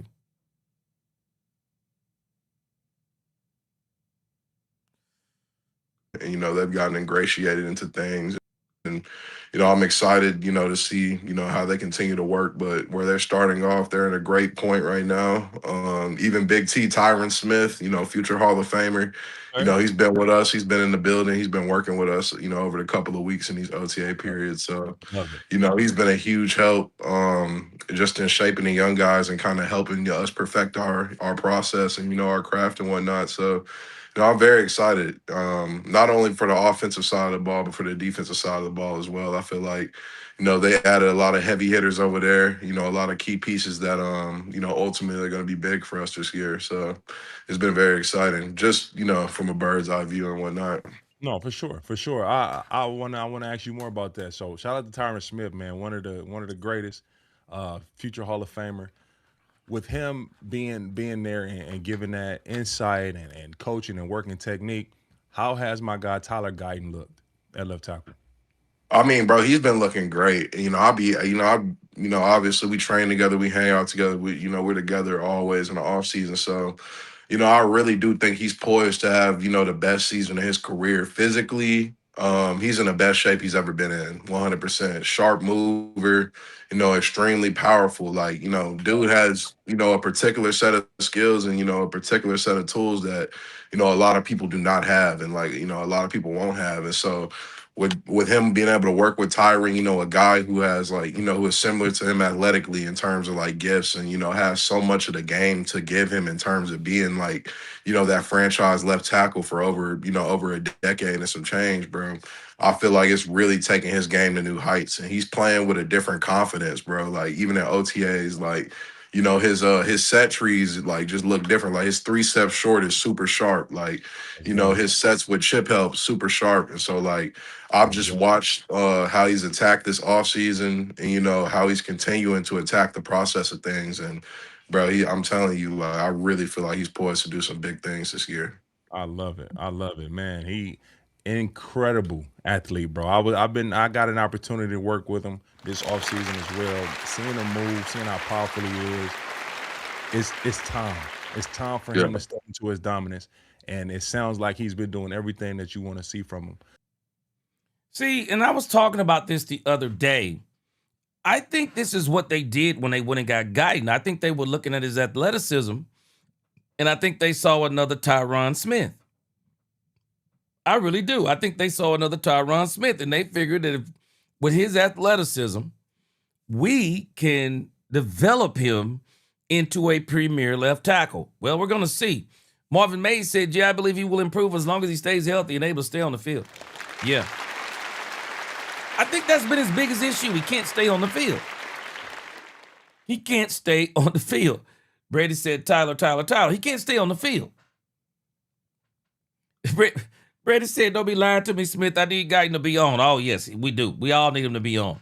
I think the defense is, I think it'd be great. Dominique Pickens said he traded for a bag of Dorito chips. I think the problem is, Dominique, if he don't get any better, you ain't gonna be able to trade him for somebody. I saw somebody talking about Pall Mall cigarettes. Them Pall Mall. Boy, that's old school. Somebody talking about Pall Mall cigarettes. Boy, I ain't seen them in years, boy. I ain't heard them in years. And I'm gonna tell you too, I think this is a part of the pressure. offseason with the guys has been great. I really think this is a part of the pressure on Tyler Guyton. You think about what the Cowboys have done since they got Todd Smith, came out the box, balling. Ice Wild Cowboy, you just mentioned Cooper Beebe. Cooper Beebe has to be a steal. He must be a steal at third round as a center. He gonna break the bank. Cooper Beebe came out the box balling. Ty Booker came out the box balling. Tyler Guyton, player development. I just struggle. Bringing in a developmental left tackle and letting him start immediately. I struggle with that. Not a left tackle, man. I mean, if you're going to develop a left tackle, man, I'm sorry, you got to develop him behind somebody. That's how I look at it. You got to develop him behind somebody. But the Cowboys, they've taken that chance. And so they're saying that he's going to be better. That's what they're saying. So I really appreciate Tyron Smith. I wish they could get more. I wish they could get more Cowboys to do this. This is Tyron Smith. Tyron Smith, man, this guy's a monster, man. It's Tyron Smith. He look like he can still play.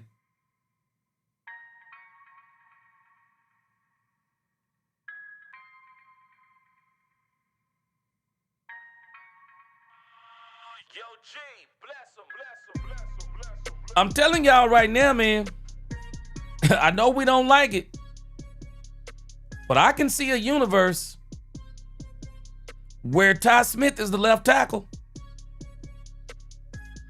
I'm telling you, I believe the Cowboys are fighting against the inevitable.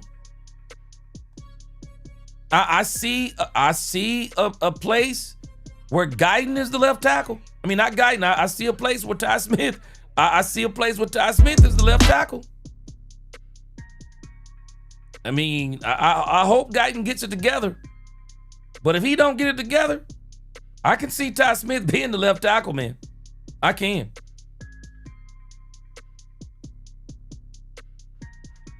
This dude is an athletic freak.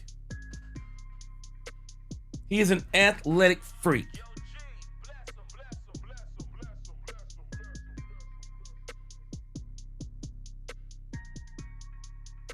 His work is much appreciated with the Cowboys.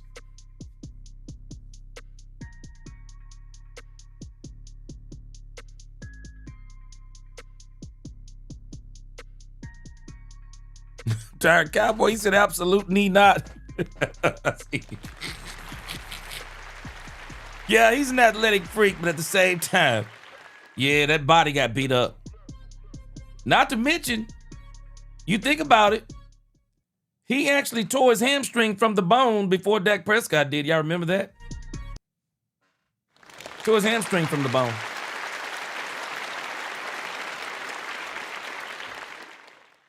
Yeah, he absolutely tore his hamstring from the bone. So, yeah, he's an athletics freak, but, yeah, he ain't coming back. Yeah, he ain't coming back no time soon.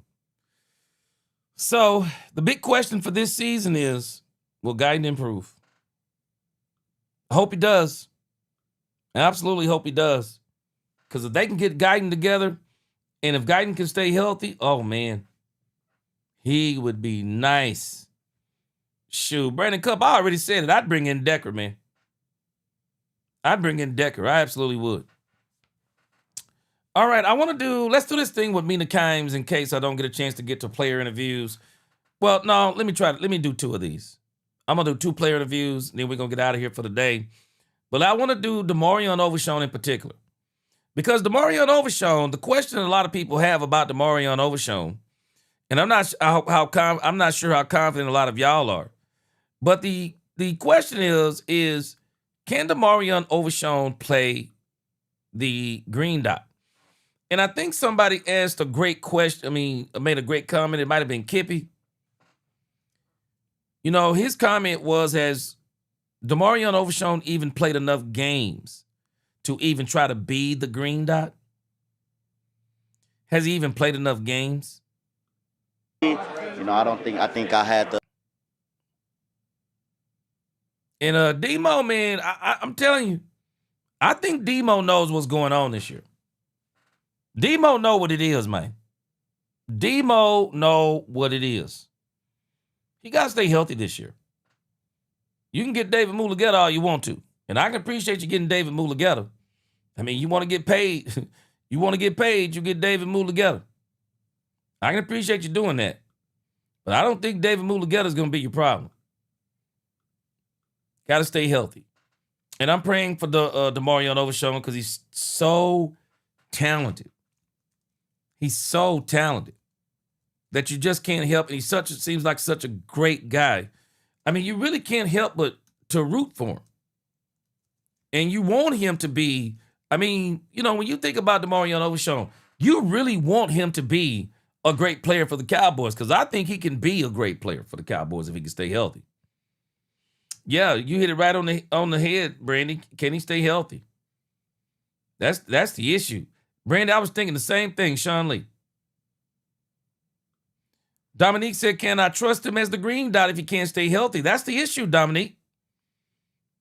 And if you do trust him, you better make sure that you have that backup that can do it too. You better make sure. But this is DeMarvion Overshown talking about himself. Why was it important to be here and not be on your honeymoon? My baby know, man, this is what provides for our family. And she know how much, you know, I want to be a part of this. I done missed a lot of football, you know, just being out with injuries. So any chance I get to strap it up and, you know, show that leader mentality, and that's showing up every day. You know, a lot of people get married, and I got a lot of... Yeah, I have plenty of time to go on the honeymoon. Yeah, I have plenty of time to go on the honeymoon. He's going to have some time in between Oxnard, California, and mandatory minicamp. He'll have plenty of time to go where he wants to go. More time to have a honeymoon, but right now the main thing is the main thing, and that's to, you know, get these installs in. So when we take this break before training camp, I come back as the Mike linebacker that everybody can look at and say, this is our guy. This is the guy that's... Hey, man, I'm going to tell y'all something, though. I'm going to give this man credit for... Man, ice cold, bro. You really broke my train. Ice cold, you broke my train of thought when you said that zesty shirt. Boy, I'm telling you, I was thinking the same thing, bro. I was thinking the same thing, but I ain't gonna say nothing, man. Baz, he's a lot more assertive, isn't he? He's a lot more assertive. This dude is basically, man, hey, you know what? You have not because you ask not. Hey, man, he said he want to be the green dot. He's telling the whole team, I want to be the green dot. I ain't got no problem with that. I ain't got no problem with it. Gonna lead our defense to the next level. Speaking of your health, I mean, Yeah. how healthy are you? How good do you feel? This is the best you've felt. Look, man, look, since I could remember, look, I got the best knees in the NFL, you ask me. They brand new. You know, technology these days is crazy. So I feel great. I already starting off as a win, you know, being healthy. Yep. What up, C. Burleson? I said it. You're right. I said it. Overshown is the leader, even when Michael Parsons was here. I mean, even Michael Parsons talked about how great of a leader that he is. The only thing with Overshown is, can he stay healthy? I'm telling you, if he can stay healthy, he will be. It is advantageous for the Cowboys for DeMarvion Overshown to have an incredible season. Because if he's having an incredible season, our defense is killing it. The Lunatic said Demo had 2 statements. Best knees in the NFL in this ring season. Yes, sir. Time to get a Super Bowl ring along with a wedding ring. Yeah. Brandon Cup said it's ring season. Yeah. Let me go back a little bit. Let's see. This is the guy that's going to lead our defense to the next level. Speaking of your health, I mean, just tell how healthy are you, how good do you feel? This is the best you've felt. Look, man. Look, since I could remember, look, I got the best knees in the NFL, you ask me. They brand new. You know, technology these days is crazy. So I feel great. I already started off as a win, you know, being healthy. So the fact that I'm healthy, going into the season, going into training camp, you can expect a lot from me. Coach Parker, what have you learned from him in your few months with him so far? Everything. I learned that, you know, in order for us to Dominique, what you talking about? Dominique Pickens said he got the best. He said you got the best knees. What you do? Steal them from Meg Thee Stallion? What you talking about? What are you talking about? He said he got it from Meg Thee Stallion. Boy. Crazy, man. Brady said best knees would be the ones that haven't had to be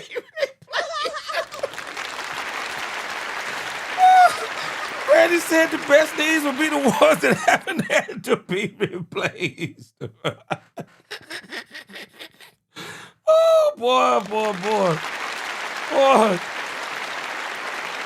Ice Cold Cowboy, no pun intended, Ice Cold. He said, we needs to see it, man.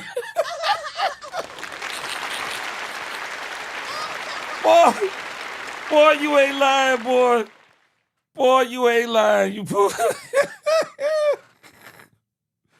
Hey, I know what you're talking about, Dominique. You said, man, I don't listen to her, but apparently she got good knees.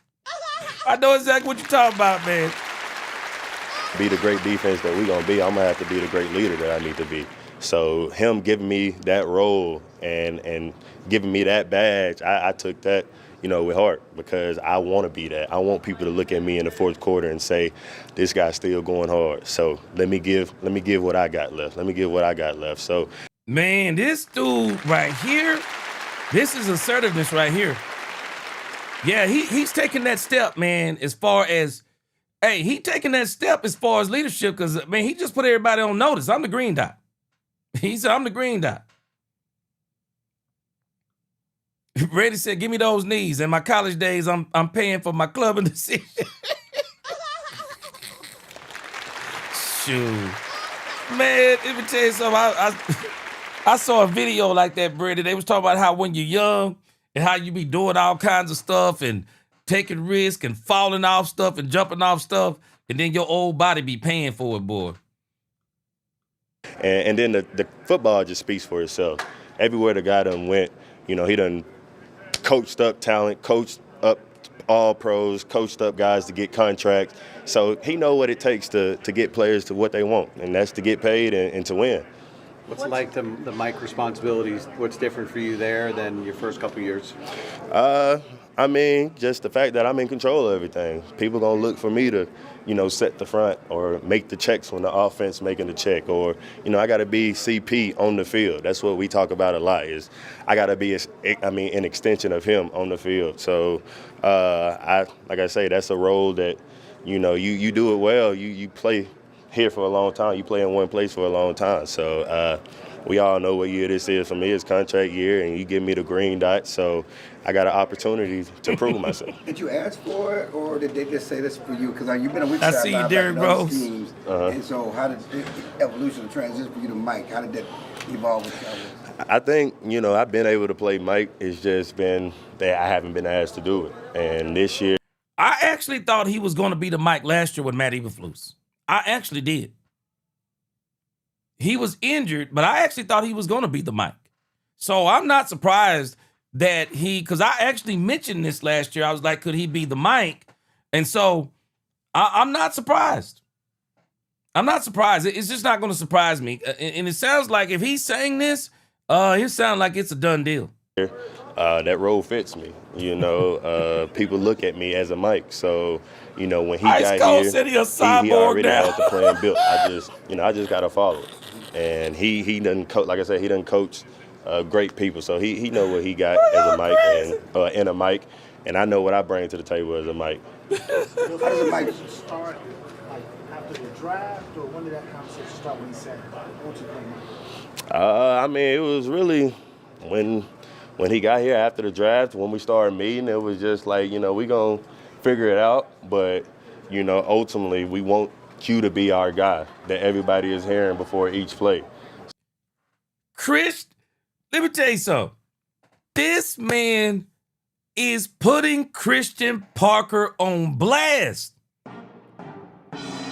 Do y'all realize he's putting he put Christian Parker on blast? Yeah. Me and Christian Parker, we already talked about it. That he wants me to be the Mike, the green dot. Hey, bro, make your case. Make your case, bro. I think this is why he went and got David Mulugeta. I believe that's why he went and got David Mulugeta. He know we gonna be the green dot.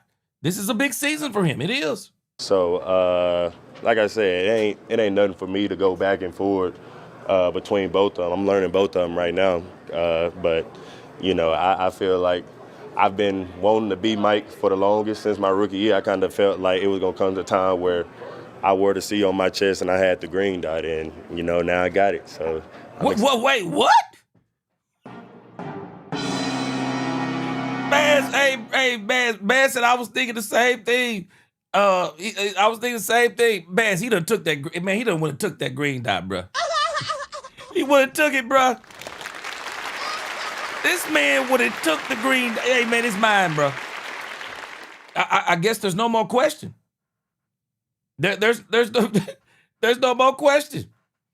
Marvin Mays, hey, he wouldn't have got David Mulugeta. He gonna be more than a $6 million man. Trust me when I tell you. The lunatic, I think that's you asking the question. Who is that? B Mix. I think this is a very legitimate question here. I think it's a very legitimate question. We gonna see, and not to dig up the thing with George Pickens again. But guys, we might be looking at a very crazy situation with George Pickens, and we're just going to have to accept it for what it is. We may actually be looking at a situation where the Cowboys could actually franchise tag George Pickens 2 years in a row. And the Cowboys saying maybe rather than giving him $75 million guaranteed for 3 years, let's just run it back for 2 years and give him $27 million this year and $32 million next year and give him $60 million guaranteed. And if we don't win the Super Bowl in 2026 and 2027, then in 2028 season, we trade George Pickens because we're not going to do a third tag. This may be exactly what they do. Because in the long run, if you do that, as much as we don't like it, in the long run, it really helps out George Pickens and the Cowboys if he stays healthy.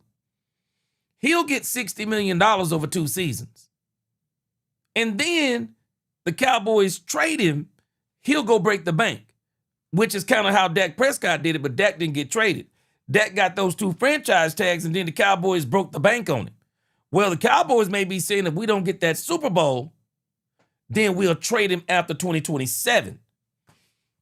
The Cowboys going to have some decisions to make because next year, DeMarvion Overshown, you're going to have to make a decision on him. Because he ain't gonna do it. You got to make a decision on it if he stays healthy. But I'm hoping we get in that situation.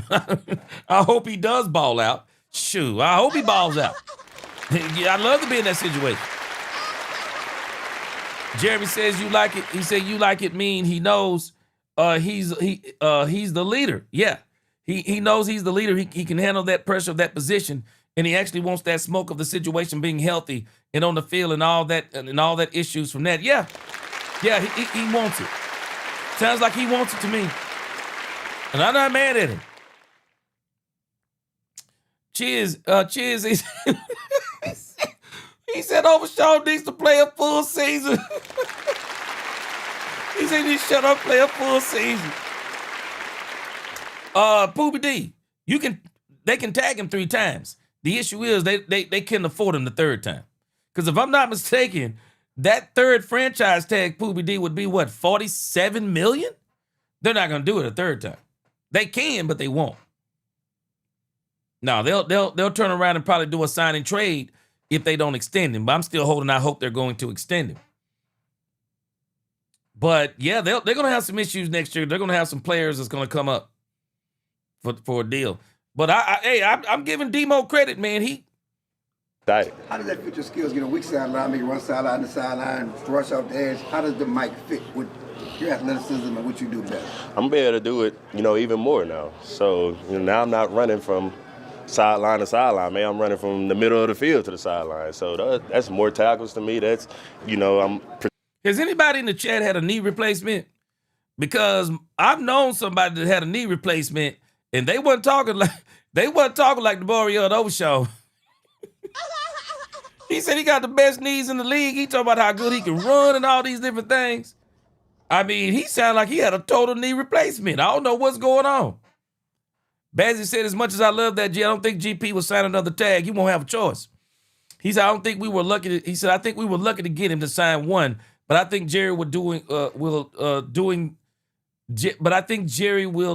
long term after this. Yeah. I'm still holding out hope. I'm still holding out hope they're going to sign him this year. I know that sounds far-fetched, but I'm still holding out hope the Cowboys sign him. I'm still holding out hope. You never know. I believe what's going to go a long way towards, and I could be wrong on this, speculation totally. But I believe if he shows up on Tuesday, I could be totally wrong. I believe if he shows up on Tuesday, this is going to go a long way towards getting him paid. I could be wrong. Protected on both sides, so now I can just play free. I'm not just coming from, okay, I need you to take care of this side of the field, and we're going to be good. No, you put me in the middle so I can take care of both sides of the field. And I'm excited to, have that role. I ain't been able to, I feel like, just play freely, play freely in a minute, since college, since, damn near high school. So the fact that I get to be in the middle of the defense, close to everything, I'm excited. What's different about Coach Schottenheimer in year 2? I say he's a lot more confident. It's not, no gray area. It's black and white. And, he's seen what we lacked last year, and he's not going to let that happen again. He's the coach that he learns from his mistakes. He listened to his players. So the stuff that, we thought that we needed more of, or the stuff that we didn't get last offseason, he made sure we got it this season.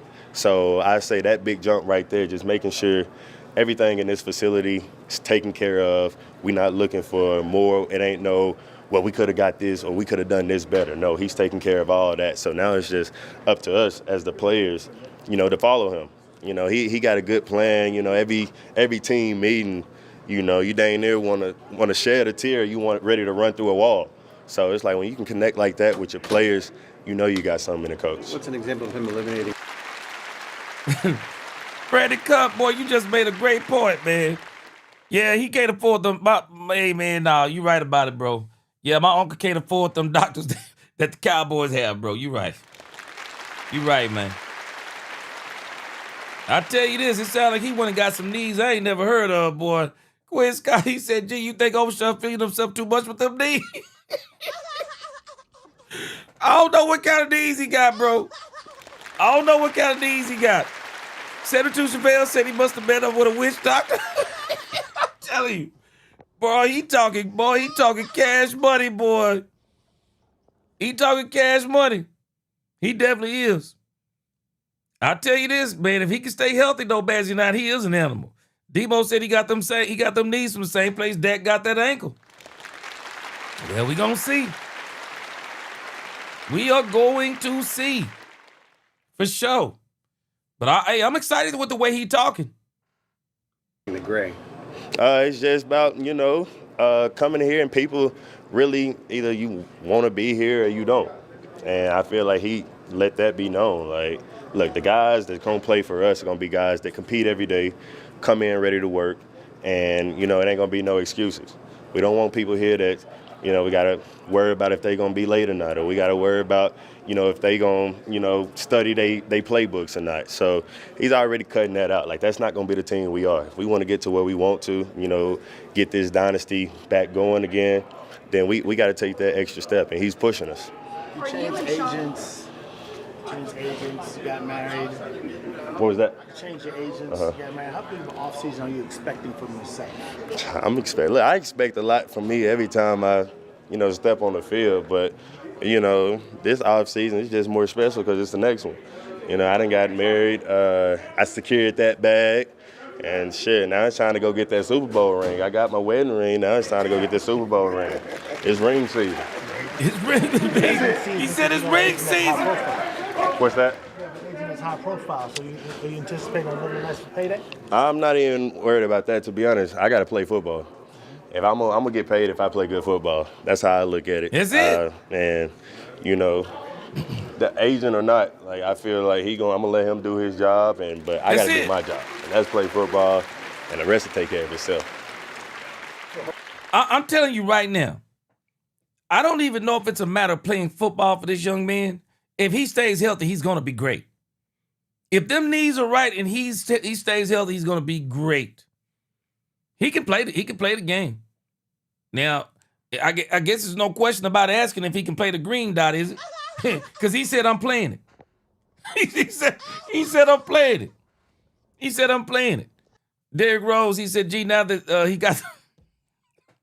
he got them Terminator knees, he better play a full season, boy. Hey, the way he talking, he got the best knees in the league, bro.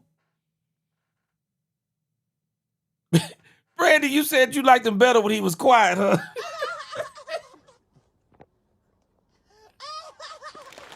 Brandy, you liked him better when he was quiet. Brandy, hey, let me tell you something, Brandy. Demo has gotten married. That puts a little bit of a different type of swagger in a man's attitude when he got a good woman, especially. Man, when a man got a good woman, his swagger different. It's swagger different. I don't know if it's them knees. I think it might be that wife, man. Hey, man. He got them knees. He got married. And Bass, where we come from, we don't call it ring season. It's ring season, bro. It's ring season. It's ring season, man. It's ring season. I love it. Chosen One said, how would they be able to trade him after 27 if he'll be a free agent? No, you talking about Pickens? No, the Cowboys got 3 tags. They got 3 tags. Yeah, they have 3 tags. 72 Chevelle, who you talking about, Pickens? Yeah, they have 3 tags on him. But I'm hoping they're going to extend him. I'm still holding out hope they're going to extend George Pickens. I really am. Bazzy9 said, you think Demo could be a top 5 linebacker? Yes, unequivocally. The only thing holding back Demo is injuries. If he can stay healthy, yes. The Cowboys got a problem on their hand. Top 5 linebacker that they're going to have to pay.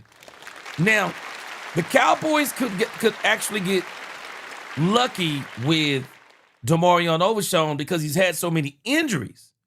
And if he's been injured, I don't know if he can command to be the top paid linebacker in the league. I don't know if you can command that, being injured as he's been.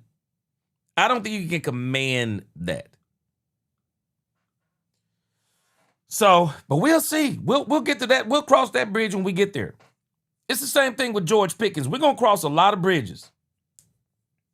We're going to cross a lot of bridges with this team here over the next couple of seasons because it's some of these players are coming up on contracts. We're going to find out a whole bunch of things as far as what the Cowboys are going to do. They're going to have some decisions to make. But I can tell you this.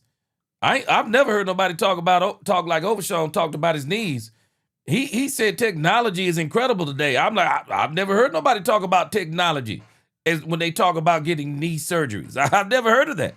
So, man, they must have did they might have did something experimental. I don't know. I mean, let me tell you something. I'm not going to mention the person's name, but I know a person that he had an issue with his shoulder. And they got this new technology. Demo is absolutely right when he starts talking about technology.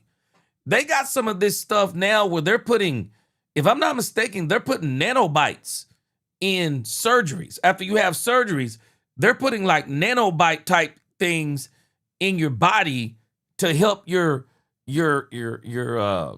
joints or your knees or whatever. They're putting that stuff in there, and it helps you heal faster. I don't know what it is, but a guy I know, his father was telling me about it. He said he was kind of skeptical because they were using this new technology on it. So I understand what DeMarvion and Overshown is saying. I mean, they are literally almost putting bionic stuff in people, man. They are literally going to be making people bionic in the future.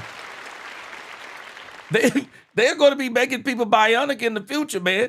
I mean, I think they put nanobites in his son's on his son's shoulder. Hey, ice cold, man. They going further than morphine now. Shoot, man, we gonna be running around here being half machine. we gonna be half machine. Dominique said he went to Wakanda and hollered at the child and got that vibranium in his knees.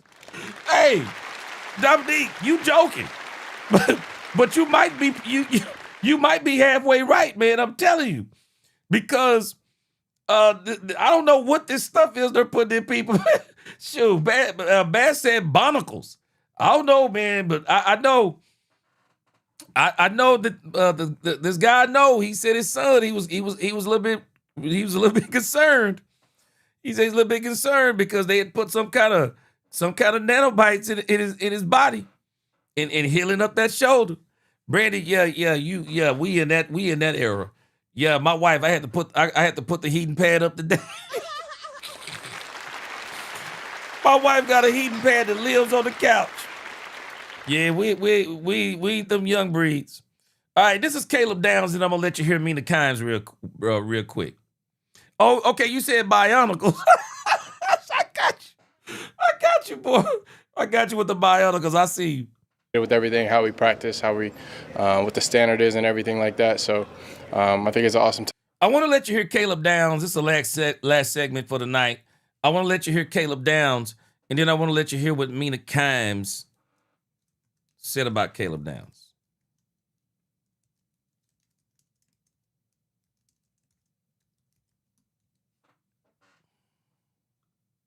And I'm looking forward to next week in minicamp and getting the break and then coming back for fall camp. We saw you last practice working with PJ Locke a little bit extra after practice. How has he been as a leader, and how much do you gain out of working with veterans on little things after practice? Yeah, you got to take experiences from everybody that's around you.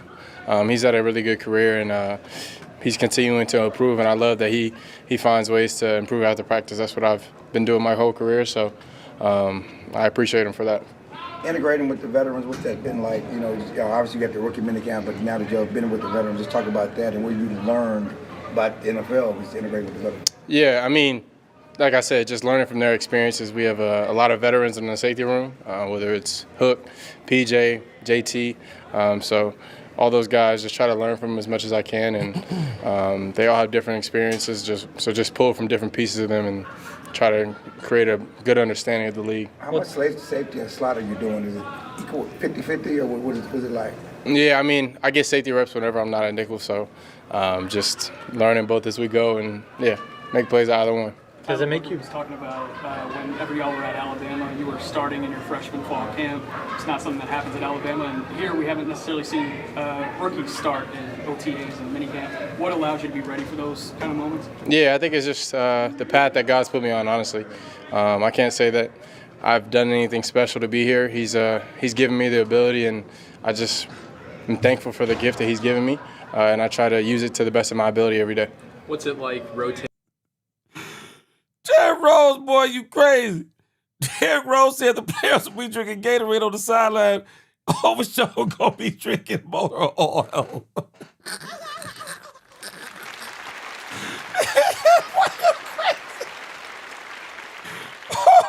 Boy, you gonna be drinking motor oil, man.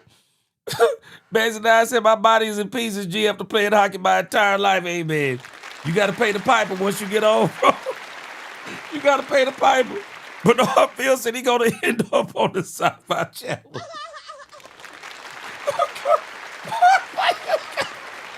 Boy, you got to pay the piper when you get older, man. You got to pay the piper, bro. Getting into special teams, I think you did a little punt return in college.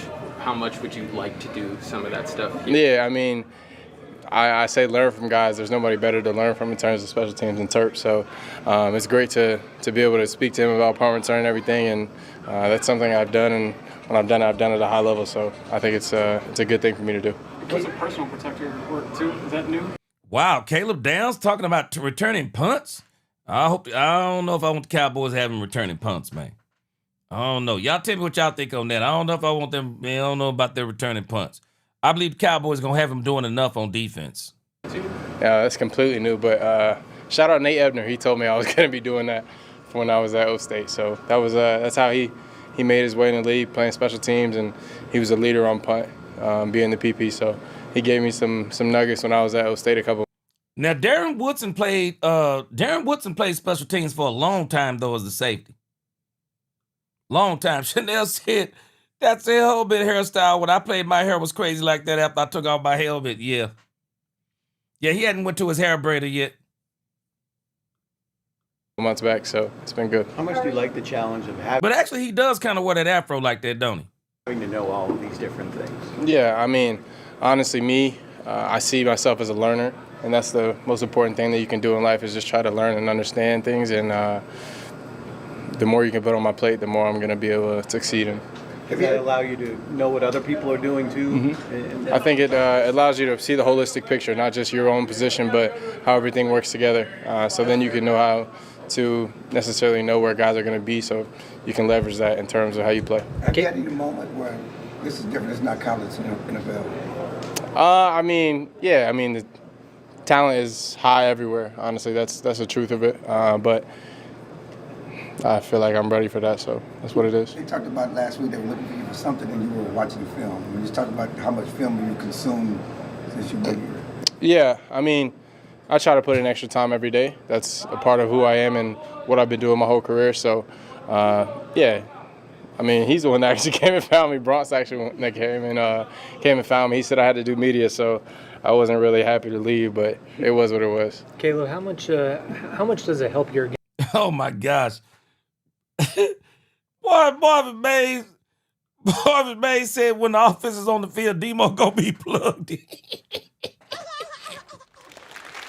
He said he gonna be plugged in. He gonna be plugged in. Brady, you are not lying. If Demo doesn't stay healthy this year, oh my gosh, he gonna get clowned so bad on them knees, it's gonna be crazy. Yeah, I'm with you. I don't want him returning punts. Yeah, he doesn't need it. Yeah, I don't think so either. Yeah, Turpin needs to be returning punts. Yeah, Turpin looking for reasons to make himself believe he's a real wide receiver. Boy, you ain't lying, man. No, man. He don't need to be returning punts, man. What's going on there? He don't need to be returning punts, man. When you're going against Dak, CD, and the offense that the Cowboys have? Yeah, I think it's a tremendous blessing for me just to be able to speed up my growth, playing against high-level talent, different types of receivers in terms of like Terp, CD, and then the other guys, Flo and Trayshawn. So just a lot of different talents to go up against, and also just the tight ends like Furry. It's a really good talent pool to be able to compete against during practice. What's the chess match with Dak in particular when you're going up against a quarterback like that? Yeah, I mean, he's super experienced. He has a lot of experience to pull from in terms of coverages and what he's looking at pre-snap. So I'm just trying to do my job. At the end of the day, that's what he gets paid $60 million for, to put the ball in the right place. So I'm just doing my job, honestly. What's Dak said that some advice that you've gotten from one of the veterans so far? Best piece of advice? I mean, just focus on your job. One of the guys came in yesterday and said, keep the main thing the main thing. That's something that my dad has always told me since I was a kid. And I feel like when you step into a new field, that's always the biggest thing. Is just keeping the main thing the main thing. Boy, y'all clouded Debo. Ice Cold said Agent Zero is Bluetooth ready. He said he Bluetooth ready. Bass said them knees ain't gonna be able to be returned if he don't ball out, boy. Boy, you ain't lying. He gonna get straight clown though, cause he said them the best knees in the NFL. Dak, I seen you guys went golfing the other day. Yeah. Are you out there to beat him, or are you out there to pick I his ain't brain gonna for lie. 4 hours? I was out there to beat his ass. I can't lie. I told my friend that before I went out there. I was like, I'm finna beat him. I don't care what happens. So, yeah, it was a good game. Do you, during that 4 hours, whatever it was, you try and talk ball, or do you forget about ball when you're out there? No, we were actually talking a lot about how they work with Ferg. They had Will Greer out there too, so they're one of their quarterbacks last year. So just comparing a little bit between how everything operates, but it's just good for me to be around vets like that have a lot of experience. Money exchange hands? Money exchange hands after the round? Nah, I ain't putting no money on it. I ain't know how good he was, so I was just keeping it. Next time? Keeping it be. A couple strokes, it's fine. You got a rematch set? I mean, I'm ready for it. It's okay. Now, y'all remember that Caleb Downs' father said he was cheap. So I can believe that he didn't bet Dak Prescott no money. I can believe it. Brandy said she's heard he's been getting routed up, but it's good. He's been getting routed up. Well, just wait till George Pickens get back. Boy, he really gonna be getting routed up. Yeah, Ted Webb said Demo knees better not rust up like the Tin Man. Well, he said he got the best knees in the league. Mendoza said G need to send Debo to the guy who built Steve O's at $6 million. Man, shoot. Debo, boy, hey. Bazzy9 says, was it just me or does Turp look like he gives zero effort returning punts? We said that out. Yeah, we were talking about that, Bazzy9. When they told Turpin he was a wide receiver, bro, he didn't give that effort to return kicks and punts. He really didn't. He didn't. All right, let's get this. Let's listen to Mina Khimes, then we're going to be out of here for tonight. Appreciate y'all rocking with me. All right, let's Mina Khimes. And the reason why I wanted you to hear Caleb Downs is because I just wonder if people are putting too much on Caleb Downs. Are people putting too much on Caleb Downs? I mean, people are really talking about Caleb Downs in ways that are just, like he is literally the savior of the Dallas Cowboys. Are people putting too much on Caleb Downs? This is Mina Khimes. Let me see. This is Mina Khimes talking about Caleb Downs. Let's check out what she says. I'm going Caleb Downs for Dallas. Caleb Downs is, on paper, the answer to so many of the things that Dallas got wrong, not just last year, but has gotten wrong for years. Just to throw out some of the several ways in which Now, I want you to hear what Mina Khimes said. She said, is Caleb Downs not only the answer, but the answer of things the Cowboys have done wrong for years? She's saying that it's like Caleb Downs is making up for any of the wrongs. In other words, he's a part of this new way the Cowboys are doing things, and he's going to right a lot of the Cowboys' wrongs. Dallas defense was a bit of a disaster. 31st in the second level run defense, according to FTN. 28th in the open field. They gave up 51 15-yard plus runs. Only the Giants were worse in giving up explosive runs. Something that you imagine Downs will be very good at helping is limiting some of those explosives. He's a phenomenal run defender. Zone coverage, I want to highlight this because when I think about the Dallas Cowboys defense in 2025, it felt like everybody was always in the wrong spot or they were taking bad angles. They gave up 0.25 EPA per play, which was 32nd in zone coverage, 7.7 yards per play. I mean, she's basically saying that Caleb Downs is going to be the key to fixing all of this. Play, which was also 32nd in the league. He has many great qualities, but the thing, and I mentioned this around the draft, that jumps out is he puts people in the right position to play football. In addition to being in the right position himself, he is a brilliant young player. He's an excellent communicator. He really, hypothetically, Dan, should solve those issues for Dallas. Now, she says hypothetically because for everything she said about Caleb Downs, I mean, she hasn't seen him play a down yet. And so, but man, this guy, Caleb Downs, I mean, they put a lot on his plate. And I think he's going to be a superstar.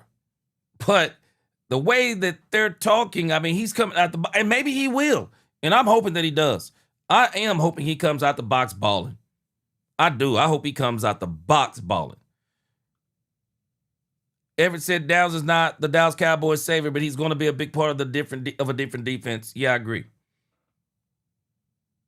Yeah, Ice Cold said Downs is a rookie, expects some growing pains. I do too. Brandon Cup, I believe Caleb Downs knows what he got drafted to do and for. He knows he's a lead and has to carry that burden, but it ain't nice. Yeah. There it is. JCT said the entire defense can't be put on Caleb Downs, but he should definitely help.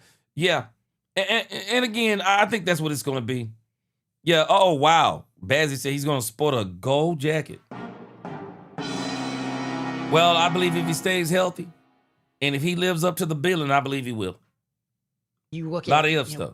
Do they have issues in the slot? Yeah. Do they have issues at linebacker? Yeah. Do you have like some questions about what's happening in the defensive line? Yeah. He can't play everywhere, but I think the fact that you can have him be this queen on the chessboard is going to be just so magical for potentially what this Christian Parker defense can do. He is someone who is more in like a Buda Baker type of thing, which he said himself. And I think a lot of people.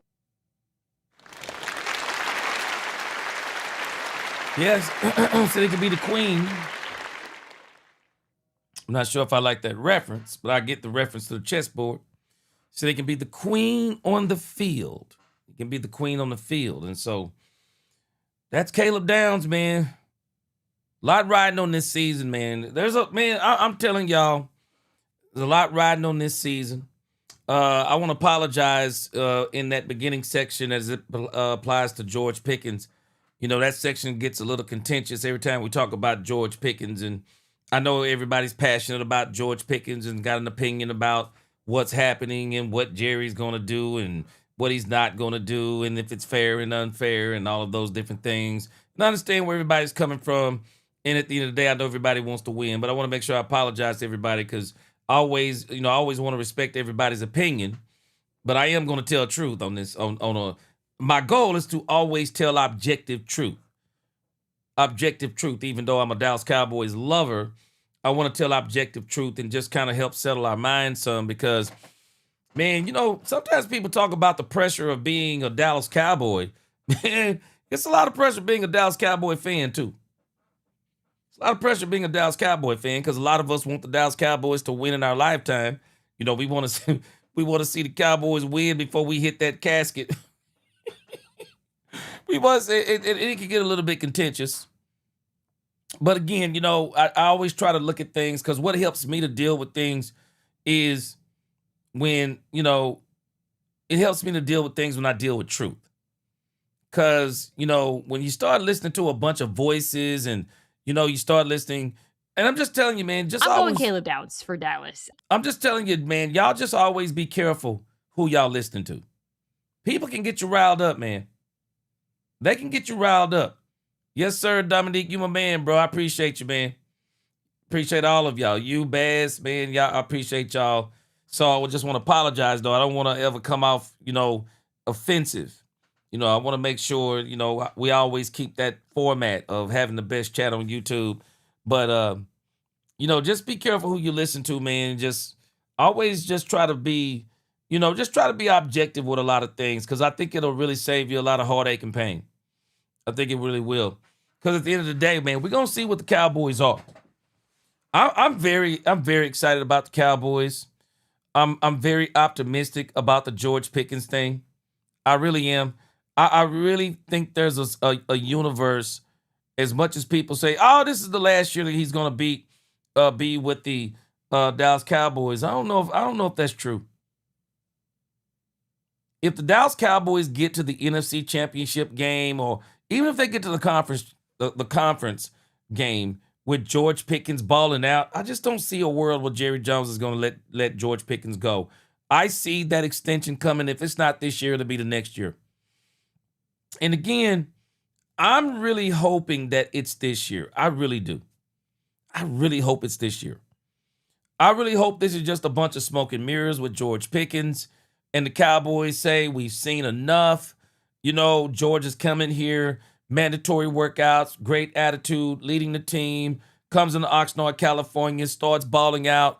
Cowboys, and as a matter of fact, I think they'll have to sign him if they want to extend him. I think it'll have to be before Oxnard, California. But I'm really hoping the Cowboys gets this extension with George Pickens done before then. Because if they can get that extension done, what I'm looking at is if you can get this defense installed, get this scheme installed, get these players up to date on the scheme, and they got it. They got it. Oxnard, California, they're on it. They got it. Then you can start looking at around July 15th. Who comes across the wire? Who's going to let somebody go? Who's going to come and say, you know what, we're going to cut a player that nobody expected? I want the Cowboys to be in a position to get one of those players. And the key to doing that is Quinnen Williams and George Pickens.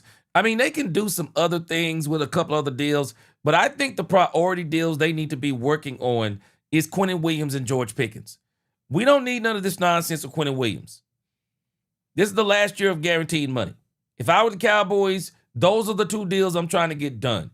Quinnen Williams and George Pickens. Get the Quinnen Williams deal done, free up some money. Get the George Pickens deal done, free up some money. And then if that player comes out there, man, scoop them up. They fit in the system, scoop them up. So I'm pretty excited about what the Cowboys are doing. Doomsday said, G, Cowboys will win the Super Bowl. It's coming. Hold your heads up. Cowboy Nation, love y'all. You already know where I am.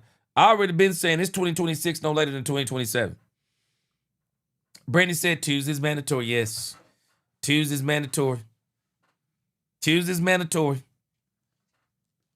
And I think George is going to hold, I think George Pickens, I think he's going to hold everybody in suspense until Tuesday. I don't think he's going to say a word. This has just been George's MO. Unless he does something different. This has just been George's MO. He hasn't said one way or another. And I don't think he's going to say anything. I think he's just going to show, he's either going to show up on Tuesday or he's not. And if he don't show up on Tuesday, I guess I'll be back on here and y'all be saying y'all told me so. Dominique Pippen will be telling me he told me so. And some of y'all others will be telling me y'all told me so. And it is what it is. If he don't show up, then it is what it is. But I think the Cowboys, they got to continue on, man. They can't stop. I mean, they got to be prepared for every situation. This is what you build a culture for. You build a culture for these situations. You build a culture that says if he shows up, great. If he doesn't show up, then the show must go on. When I was young, they used to say one monkey don't stop no show. But tell you this, you definitely don't want George Pickens not to be here. I want George Pickens fully motivated this year. Dominique, I don't even think it'll be a matter of you wanting to be right. It'll just be the truth. I mean, it'll just be the truth, Dominique. It'll just be the truth. That's how I'm going to accept it. It'll just be the truth. And so, Dominique, all of us, we got to think about it like this. When the Cowboys said they were no longer going to negotiate with George Pickens, they also had to be prepared for him not showing up. They had to be prepared. They had to be prepared. Demetrius Noel, yeah, I'm coming Saturday, man. You know it. I'm coming Saturday. My goal is to come Saturday and Sunday. Ramping it up. So yeah, I'll be here Saturday and Sunday. But man, Monday gonna be a big day. Monday, George Pickens will be front page news again because everybody will be saying, is George Pickens showing up on Tuesday? So George Pickens' watch officially began, has officially began, and so we're gonna see what happens on Tuesday. But I really think George is gonna show up, and I just don't think he's gonna do anything. And that's fine with me. I don't think he needs to do a lot of stuff. I don't. Show up, be a part of the installs, do some walkthroughs. We're not concerned about run-throughs. I want George Pickens to be ready to go for the beginning of the season and be ready for Oxnard, California. But I'm excited, man. Excuse me. I hope y'all are excited for this Cowboys season. I hope y'all are excited. I mean, they're just doing a lot of things right. We got to get... We're doing a lot of things right. Still got work to do. We're not done. We are not done. I'm feeling really good, but we're not done. And I just, for whatever reason, I think the Cowboys are not done. They're going to continue to try to improve this team. And I think by the time it's all said and done, Cowboy fans, I think we're going to be ecstatic about the product. I think we're going to be ecstatic about the product. I think the product is going to be really, really good. Ice Cold said 3-hour show tomorrow. No, because this has been a 4-hour show. Now tomorrow, we'll probably do a 2-hour show for the next couple of days. Because there won't be anything going on this weekend, at least as far as I know. There won't be a lot going on this weekend, so we'll do a couple of 2-hour shows and just kind of talk about some of the things or dig in a little bit deeper into some of the things that we've already talked about. And maybe listen to some of those player interviews. Bazzy 9 said if GP shows up, it's a welcome bonus. If he don't, we move on and we still tear this league up. Yeah. Dak has done it before, but I'd rather him do it with George Pickens. JCT Slice, he's fully confident. He said Pickens will be fine. I agree. I think he is too. George has been very smart in this situation. Ice Cold said only 3 hours. Yes, sir. All right, man, I appreciate y'all rocking with me. Best chat on YouTube. Boy, y'all tore up that DeMarvion Overshown segment. Boy, that is so funny. Man, I appreciate y'all, man. Love you all. Until the next time, DC4L. God bless. Let's talk Cowboys, where we talk facts. Peace.